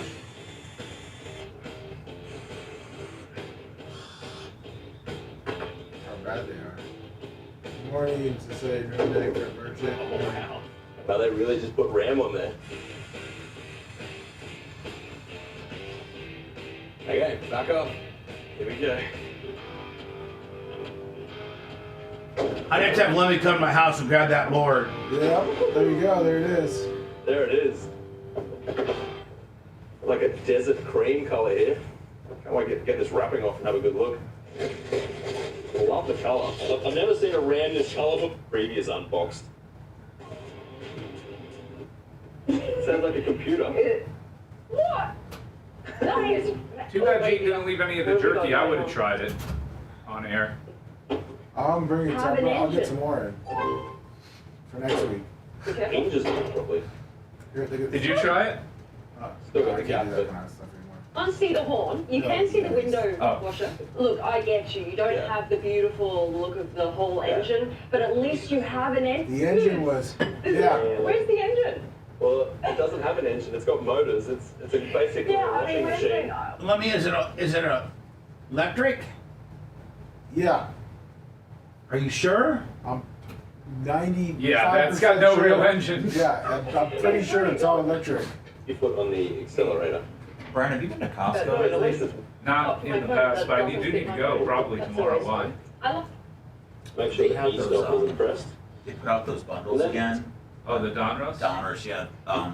Sam's has Absolute and Revolution, which are. And I think we should probably get that if way you go, down. just let me know if they have them at Yeah, all. I'll see. It was a Towing, fucking big ordeal ram. getting them last time, but we'll see. Oh, I couldn't remember if they were from Costco or Sam's. They were last time. Costco. Yeah, no, that's what I remembered. You got there early and hauled out with a bunch, and then didn't you have your dad go down? Yeah, because they limited how well. Yeah, Onto the yeah, big- and because they were limited to need a 10, and we wanted 20. They look good, man. People, I think they're a little more in demand this year than last year. People are. Are they doing the giant downtowns again? Yeah. Luke. The problem is just you don't have the rookie quarterbacks, and that's what drives the value of these products. Yeah. Yeah, no, it is. It's I mean, no. And the rookie running backs are all dropping like flies. So. No, I know, but it's just a chance for a real downtown, and it's much better than spending $450 on a hobby. Oh box. no, I agree. The value is phenomenal. Yeah. I'm just saying the resale market. I avoided the NBA last year, and I'm avoiding the NFL cards this year, just because the resale market is just going to be trash. Yeah, you should. There's no reason why you can't get a Cam Ward card in the offseason. That it's going to be much cheaper than it's going for now. Yeah, that's what I'm saying. It's like any money right now is inflated, and it just doesn't make sense. And it doesn't make sense to buy the product because unless you're going to flip it immediately, because you're not going to get your money back ever. Have you seen what Topps basketball shot up to? It started off at, it was supposed to be 100. Yeah, and it like doubled in price. Yeah, they went from like 200 for a jumbo to 550. That's insane for just garbage. I mean, just straight, nothing guaranteed, just straight fucking trash. The best one that we've opened so far is we had a Cooper Flag home court, which was $2,000. But I mean, you could get a jumbo and not even get a base Cooper Flag. I mean, the autos are obscure guys. Yeah. Get this. I was on a break the other day and just buying stupid shit. Guys, like I got one pack of Paddock Pass left from F1, and I bought it for $5. I got a Trophy Hunters for $1.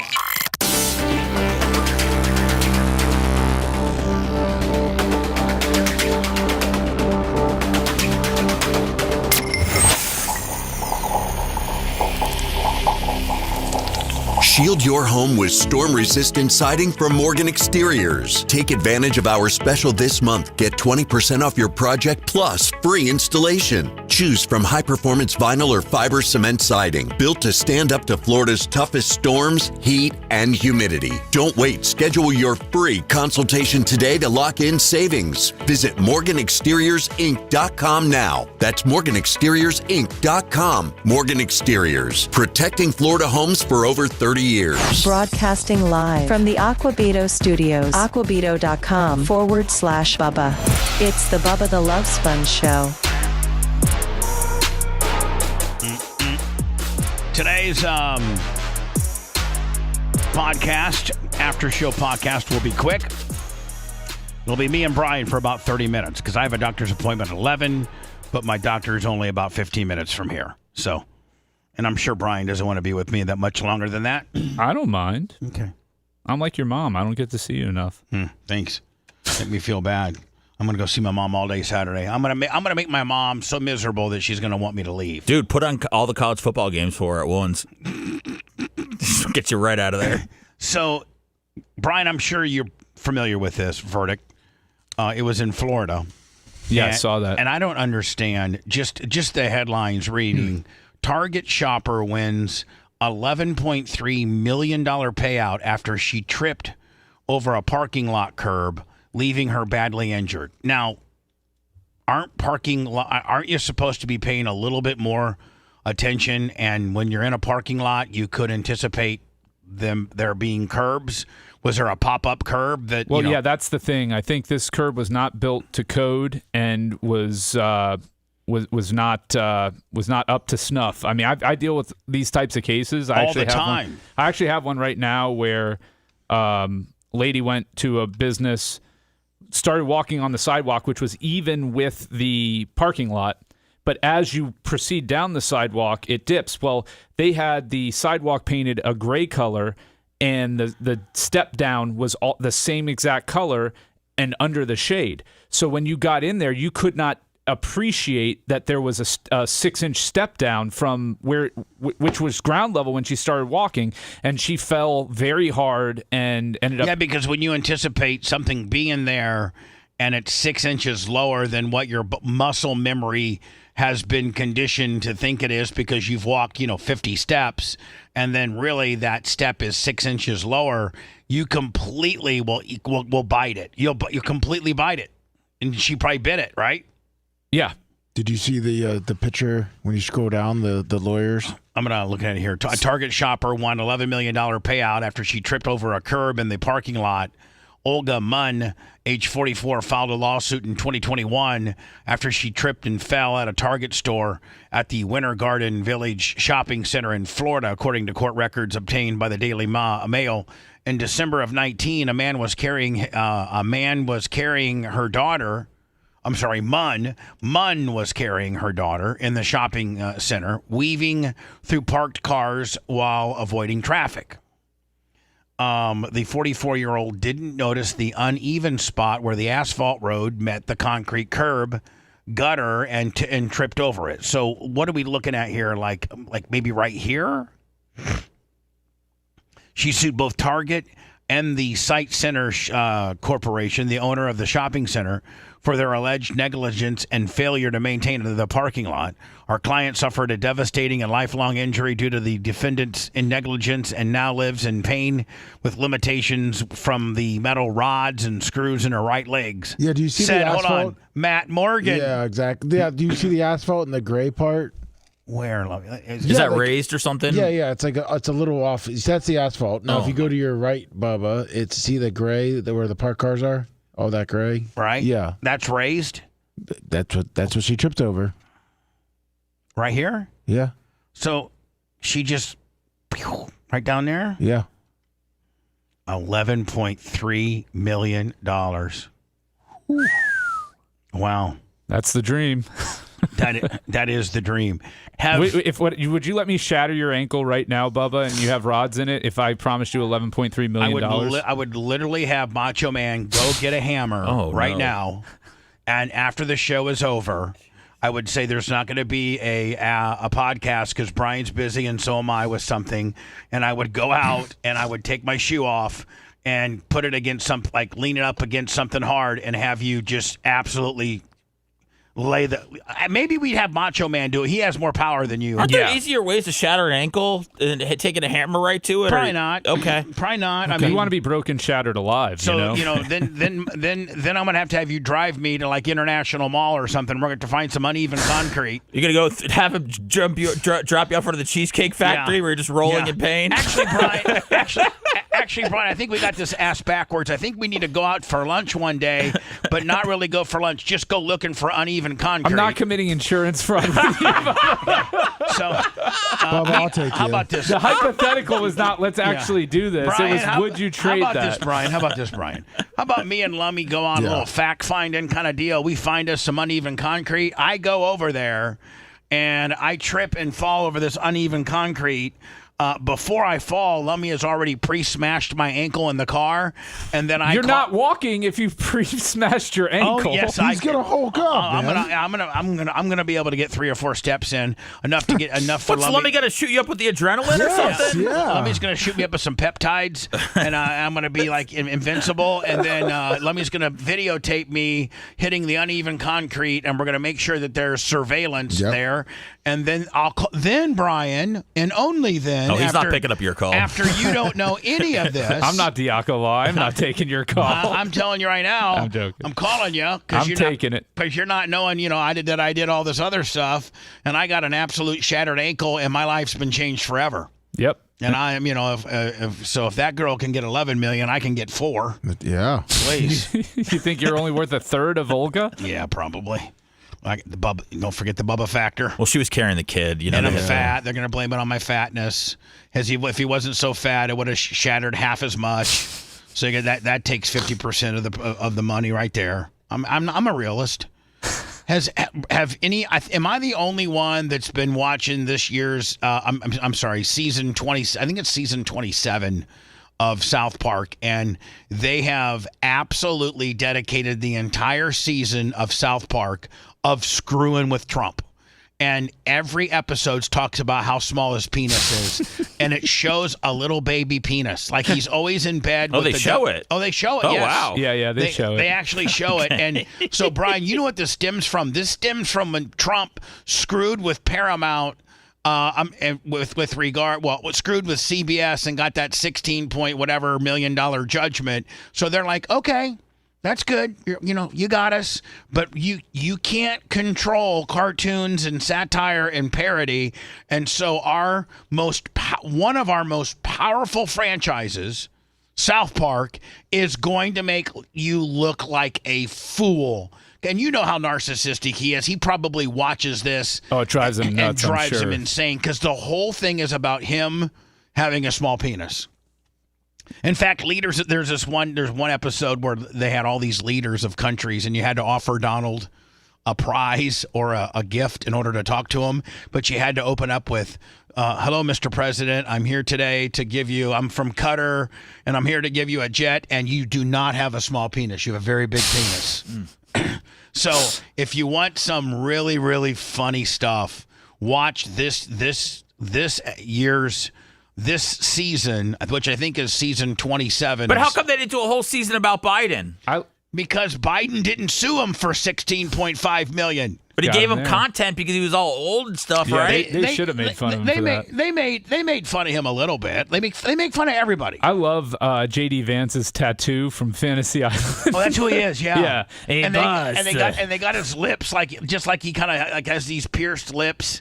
And so their latest episode is now going to air Halloween night, and it's Trump's White House East Ballroom construction. So I can only imagine it how looks funny. Like they're on season 28 now. Season 28, yes.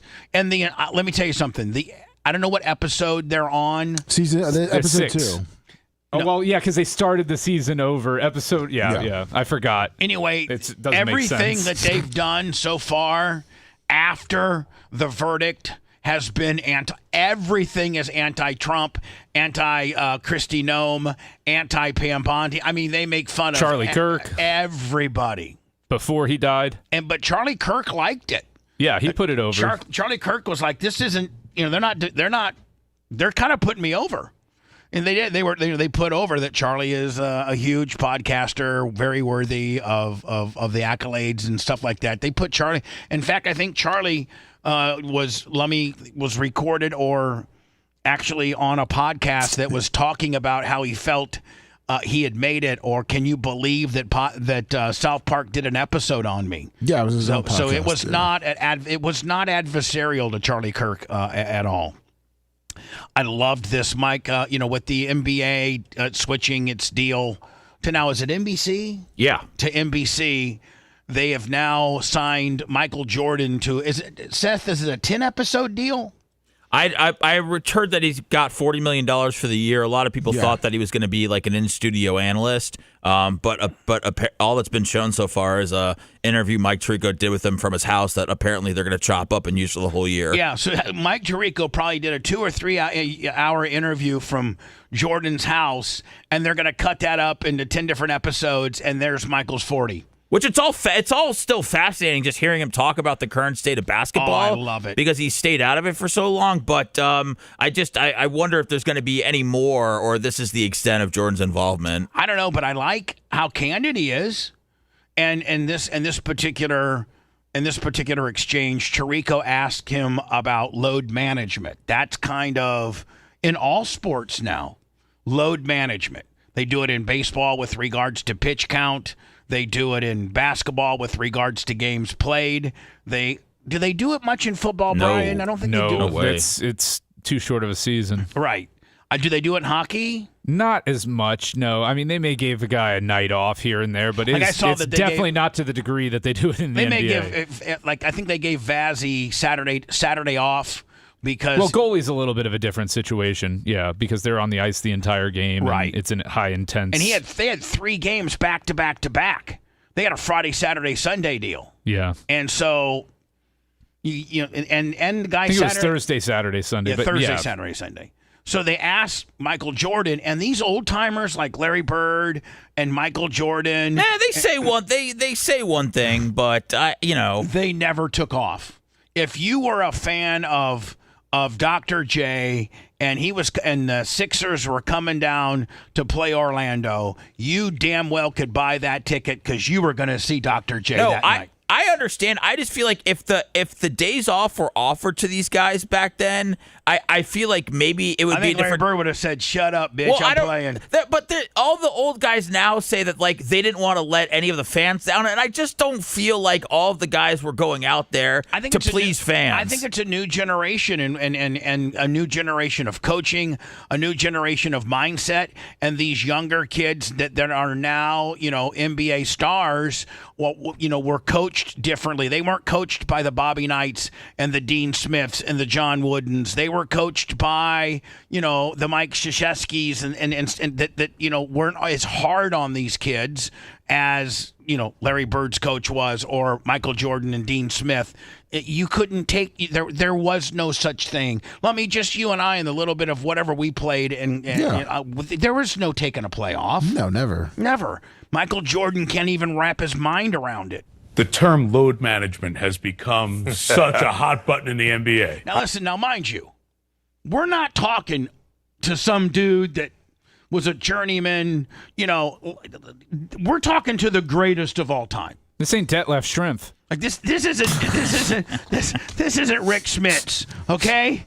This isn't Wayman Tisdale. This isn't some journeyman in the NBA. This is arguably the greatest human being ever to play this game. Period. So I think that his opinion is one that you absolutely lock in. Management thrown around. And when Michael Jordan took time off, he was really hurt. What is going on with the whites of his eyes? I don't know. And it's been like that. Jaundice? Is it from jaundice? It's been like liver that. Failure? It's been like that since The Last Dance. People noticed it in The Last Dance. Like, what does it mean? Due to a benign condition called a muddy or dirty sclera. Yeah. Is it caused Which is caused by melanin pigment deposits on the surface of the eye. Is it from having sex with too many white groupies? No. No, it's just because he's... Normal variation associated with aging, not a sign of illness. Yeah. Okay. Again, and when Michael Jordan, there were a few seasons he got hurt, and he took that time off. But when these guys took time off, they were hurt. They were hurt. Larry Bird had to spend the last 2 seasons of his career laying. He could not sit on a chair because he tweaked his back shoveling gravel at his mom's house. Because he was too cheap to pay Because he was too cheap to pay for the Mexicans to do it. He's like, I'll shovel my gravel myself. And he ended up, hurting his back to the point, though. But he went out there he went out there every night, and I think Tirico called him out on it, and I think Jordan answers it beautifully. When you came to Detroit? Yeah, because I know he's probably yelling at me, and I want to shut him up. He's calling me all kinds of names. He's calling me all kinds of names. I wanted to put 42 on him and tell him Isaiah's a little piece of shit like that. I like him. He is great. I really like him. And he can do any sport and make it interesting. He can do the Olympics, golf, to interviewing Michael Jordan, and everything in between. Tennis, it doesn't matter. Tirico can do it. I've seen him call like he does. He does a lot of golf. Yeah, and he is so good. Felt the necessary need that. There ain't nobody doing that nowadays, are there, Brian? The athleticism is through the roof right now. The skill level is through the roof. The problem is the effort is not. Right. The want to is not. The hunger is not. And when these guys, and the mindset when you is have not. role players getting life-changing money for being, for logging 7-8 minutes a game, I mean, it's just the hunger and the drive just isn't there anymore. These guys were playing, and getting paid, $250,000, playing for their next contract. Hold on, you want to hear this? It was Larry Bird and Magic Johnson speak of they didn't get private planes. They were at the airport getting on a commercial flight to go to play the Lakers. They didn't get private air travel until the late 80s. In the early mid 80s, teams flew. You could be at Chicago O'Hare and see the Bulls there. See 'em. The flu with 103 temperature. Yeah. And his dad just died. No. That was a different Dad one? was in 93. This is 97. Okay. But he was sick as a dog. Just the mindset of those athletes in those days compared to the prima donnas today's is just not even on the same Richter scale. It's the problem with the NBA, and I've said it. You watch these guys half-ass it for 3 quarters, and then try in the fourth quarter during the regular season. I witnessed it myself. So bad. Again, I got to emphasize. Let me write this down. $200 on the PayPal. Thank you so very much. That's the difference between, like Brian said, the today's mentality versus back in the day mentality. And don't get me wrong, across the board, the players are more skilled, more athletic, better overall athletes than they were in the past. But that does not translate to a better product on the court than what we were getting in the 80s and the 90s and even the early 2000s in terms of the NBA. Agreed. Especially when the mindset has changed. Role players are set for life with their contracts. One contract, you're set for life. Yeah. I mean, as long as you don't get, $8 million tax lien and you got to work for the mob, but... If you liked that segment, then you'll definitely like the new redesigned BubbaArmyHQ.com. We'll be back to the Bubba the Love Sponge show after this.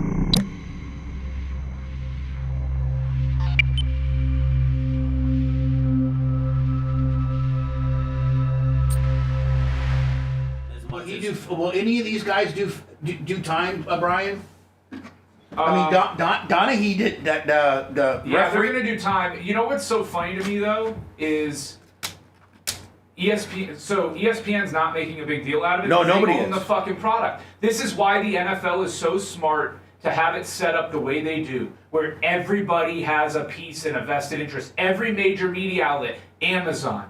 You've got fucking NBC, CBS, Fox. All of them are vested in it. So when scandal breaks out and they want something buried, they call up their corporate partners and they're like, make this go away. They're like, you don't want to cover this. It's going to hurt your brand. We don't need to focus on this story.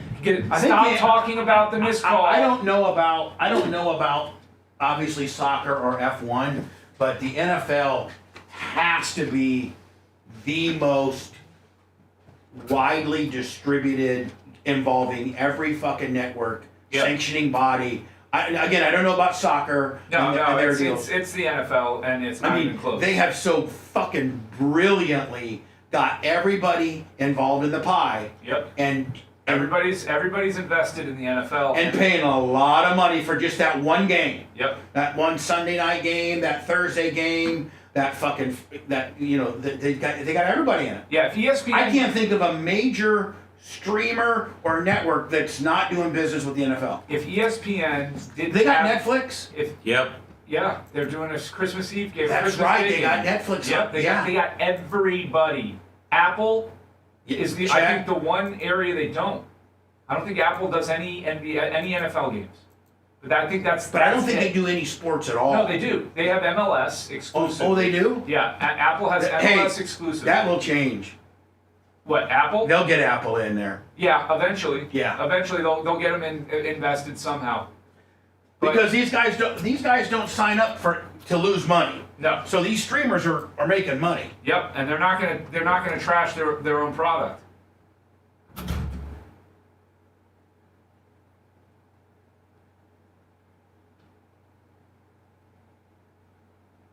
Yeah, it is kind of bullshit the way that NFL's everywhere. It's so ubiquitous. It makes it hard to watch. I hate the broadcast rules, though. You know, I hate. Oh, you're getting a Bucks game, so unless you're in a national spot, you're not going to get a second game on the other channel. Oh yeah, That's just fucking annoying, dude. Yeah. Wait, look, you don't have to give me all of them. Give me 2 games to watch at a time, please. That's all I ask. If you're gonna have 8 games going in the 1 o'clock hour, that I get to have to watch 2 of them in case one is a fucking blowout, boring ass contest. Because I don't want to go pay for the red zone. I just don't. I was stuck with the Dolphins-Falcons game last week. Oh yeah, You know? Orlando's a Dolphins market, huh? Yeah, but that was the only guy. I think there was nothing. Oh, I mean, There was no game that's on rough. Fox. That's rough sledding. Yeah. And I pay with my time and my fandom. I shouldn't have to pay another $250, $300 on top of that to watch games.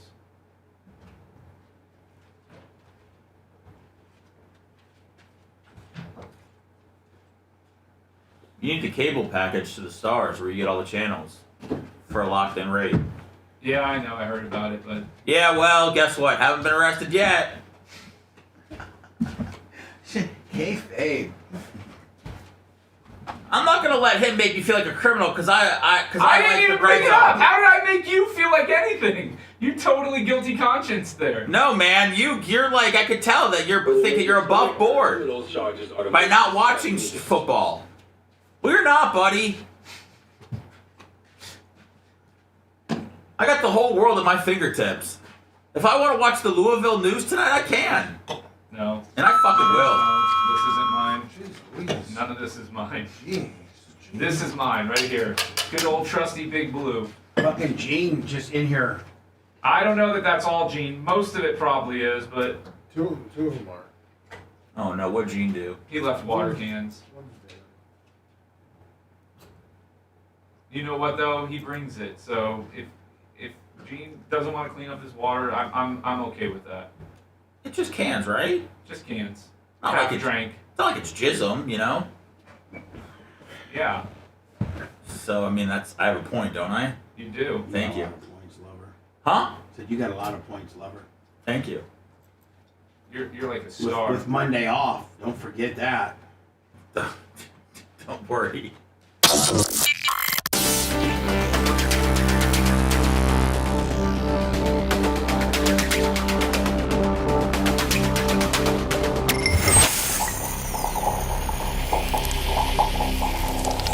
Big Gus tractor and equipment has grown so fast, mostly because you badass Bubba Army and Florida Man Radio. Big Gus is in need for some experienced technicians, and unlike others around, Big Gus will pay you for what you're worth, including payment for all your certifications and continuing education. We're talking about a 6-figure income potential in your very first year with matching 401k. Big Gus tractor and equipment, they service all makes and models of agricultural and construction equipment. Apply at BigGusTractor.com. Make sure you tell them Bubba Army.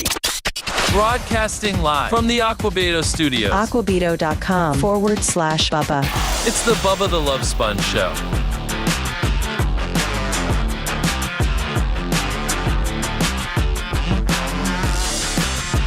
I saw this yesterday And I'm glad that the guys found it for me to talk about today, because my question is, and I didn't know if I quite understood it as I watched it on local news yesterday, but it was my understanding that this guy might have had a previous capital sexual battery on a child like under 12 or something. And I don't understand how that guy's walking the streets ever. Capital sexual battery, I think, is like almost close to killing somebody as far as the penal code or the severity of what you've done. Yeah, a man has been arrested on charges of Okay, maybe that's what he got arrested on. I thought that he'd already had that on his rap. But capital sexual battery, I think, is penetrating somebody under the age of like 10. 12. So I'm not too far off. And I think, Brian, we may have just passed some legislation that made that punishable by death. I think. You are correct in Florida. Brian, you gotta be impressed with my knowledge today, my friend. You're the statute the sponge. Nobody else knew that North Korea was taking control of TikTok. You did. I did. Mankato County Sheriff described a 36-year-old man who is now I just want to play behind bars, accused of. That is how the Hernando County Sheriff described a 36-year-old man who is now behind bars, accused of bragging about making his. And here's the deal, man. I don't know that anybody's died or been sentenced to death for capital sexual battery, but there's got to be a first. Why not make this one our friend? And I know the people can sit on death row for I don't know how long through the appellate process and all the clemency hearings and governor stay requests and presidential pardons. And do they sometimes, if you're on death row, Brian, do you start with the Supreme Court of your state and then try to go to the United States? No, it's the first level of appellate court, and then it's the second level, and then it's the state Supreme Court, and then if there's an issue, potentially you can try to go to the U.S. Supreme Court on it, but it's very rarely are they going to look at state level execution decisions. Right. So the highest you could probably take this would be the state Supreme. Most, although in this case, with the novelty of the death penalty has been reserved for people that have killed, right? So this is an instance where it's outside the scope of when the death penalty has been used. This could ultimately become an issue for the United States Supreme Court.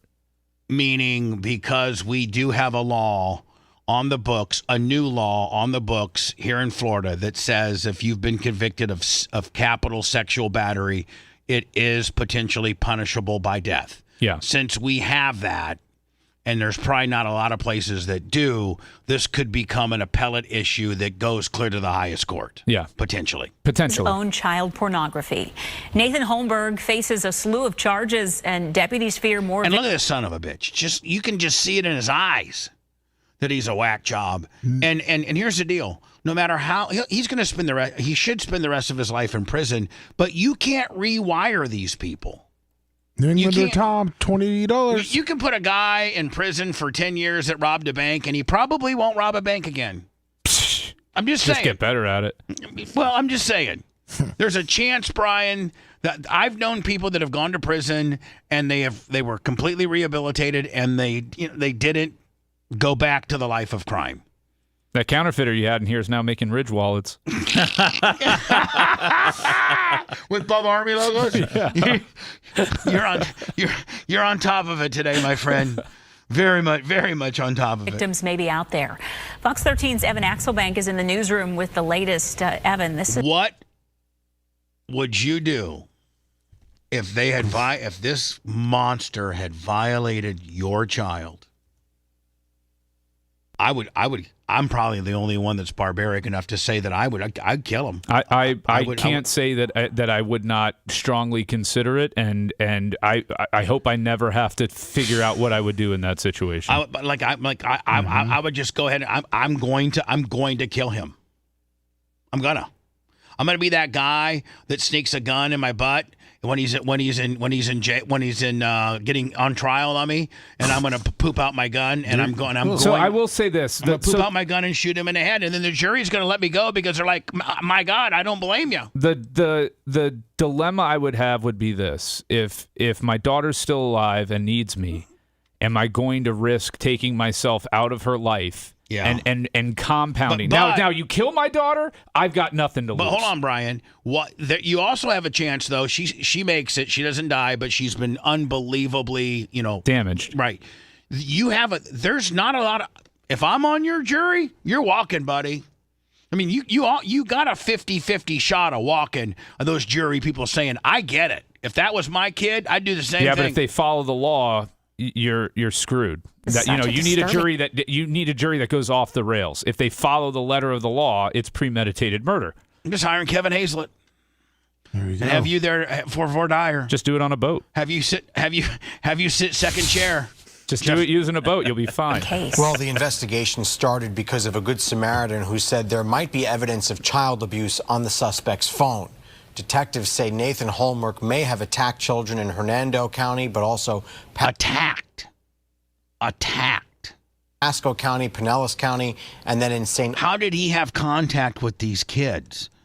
Augustine and Jacksonville on the east side of the state. They found more than 100 incriminating videos on the suspect. Not pictures, videos. Now, am I to assume that's him in the video doing the sexual act?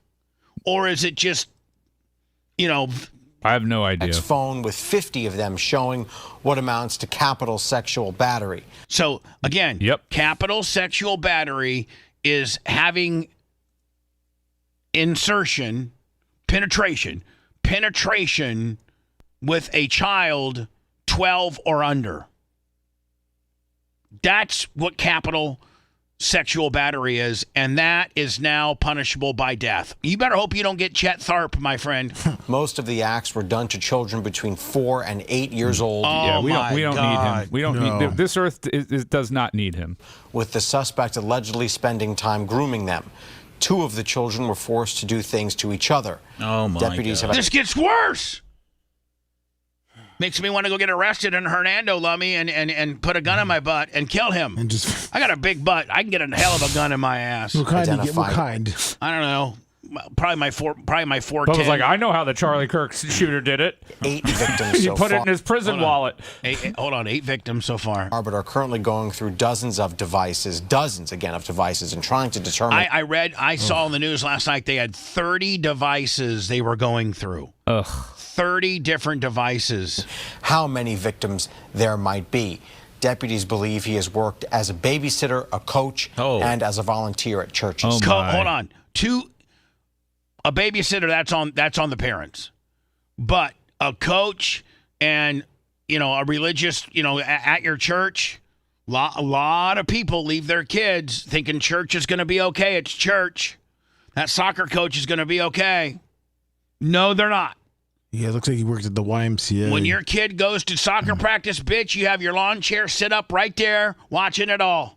Or sit in a car where it's air conditioning, but make sure you have eyes on your kid the entire time. Because it'll happen at practice. They'll start grooming him at practice.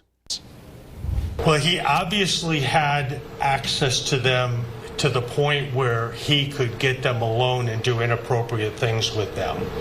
So, I guess care is a kind of a difficult term, and I don't want to talk. No, that's just a Scott Baio kickback. Wow. Probably you were right that he was arrested before on capital sexual battery. Okay, so Brian, I knew that I saw that.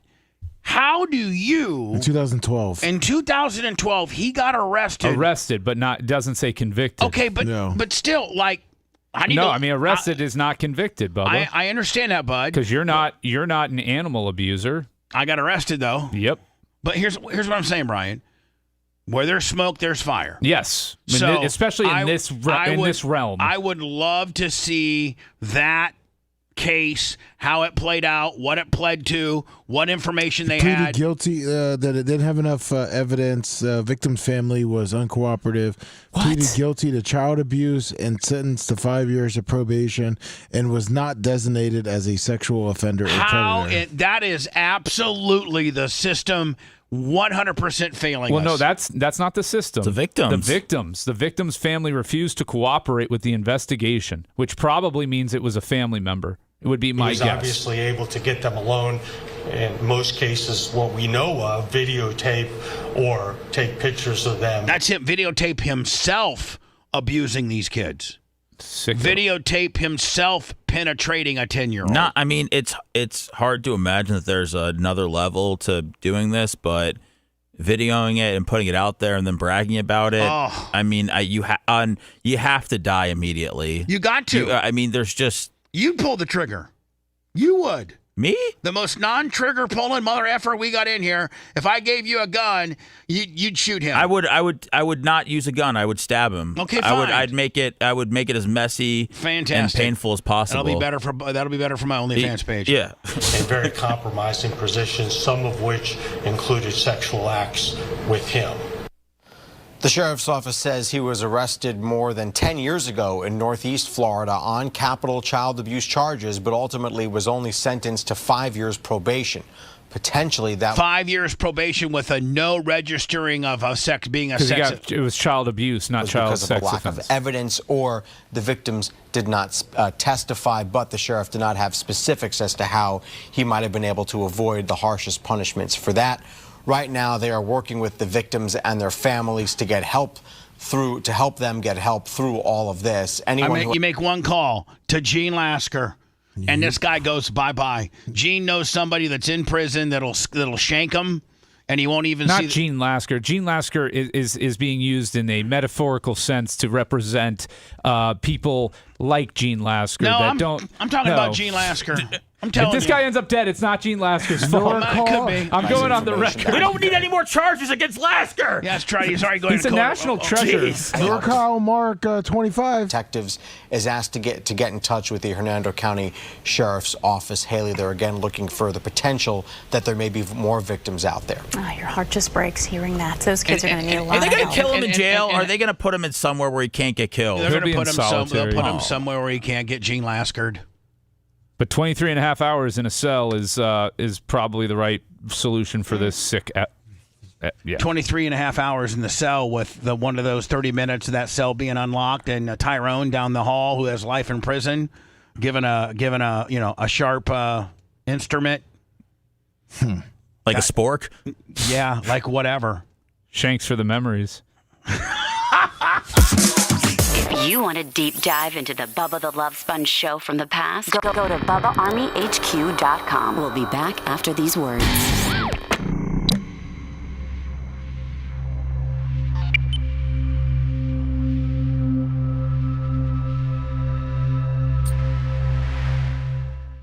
No, I'm not. Tulsa King?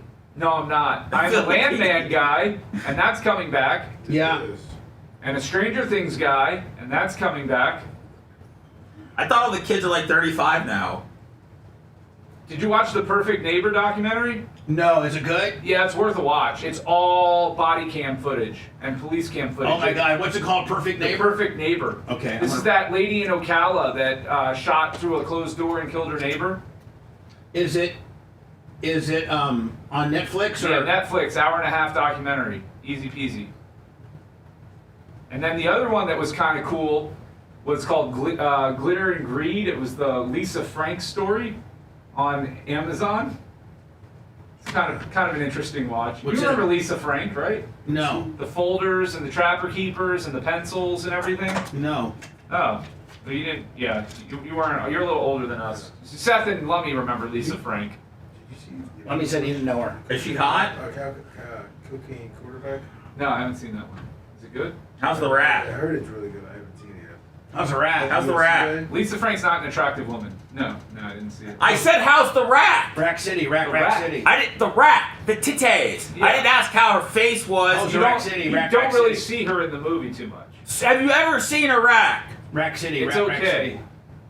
10, 10, 10, 20. That's all I needed to hear. 10, 10, 10, 20s, and a 50. She got a rack. We're watching it. Rack you City. perverts. Rack City. Lisa Cook.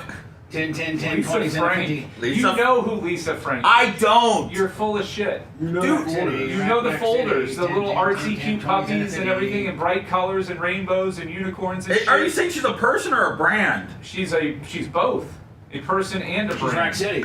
She's an artist. With sweater puppies? Yeah, she's like 7 years old. Lummy, do you really know what he's talking about? Yeah. Everybody knows who Lisa Frank is, dude. You grew up in the 90s, you do. Yeah. Maybe I was busy in the 90s, man. Yeah, you were. You were a mover and shaker.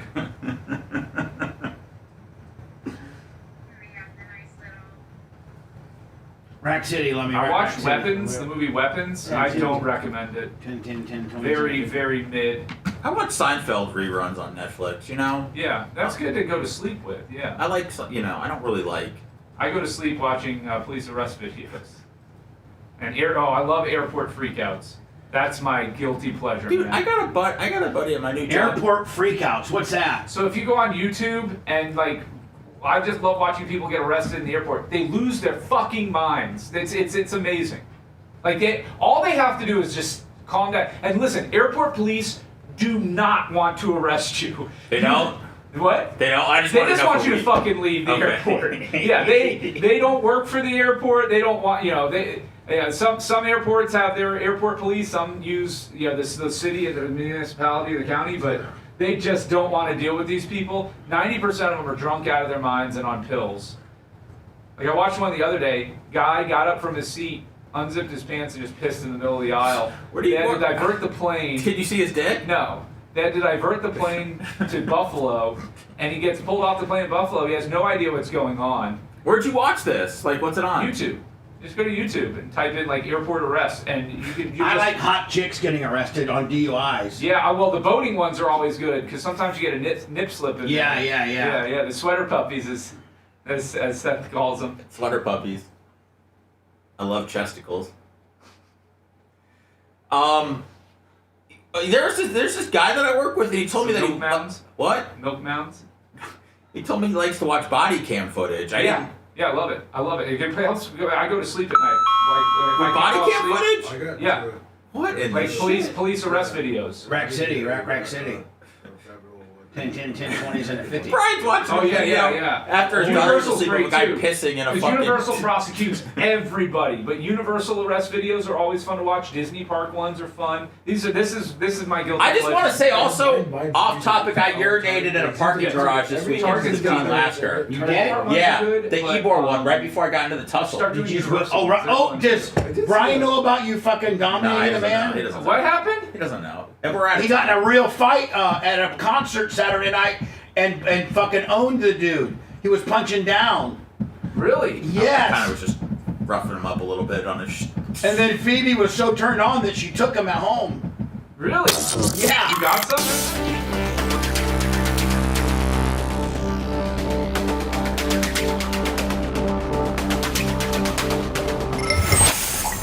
Yeah, Seth got that ass at a concert Saturday night. And then got Broadcasting live from the Aquabito studios, aquabito.com/Bubba. It's the Bubba the Love Sponge Show. Anybody who didn't hear Clem Kush on this past Tuesday, it was a quickie, but you might want to go find it on our YouTube channel or at Bubba Army HQ or Spotify.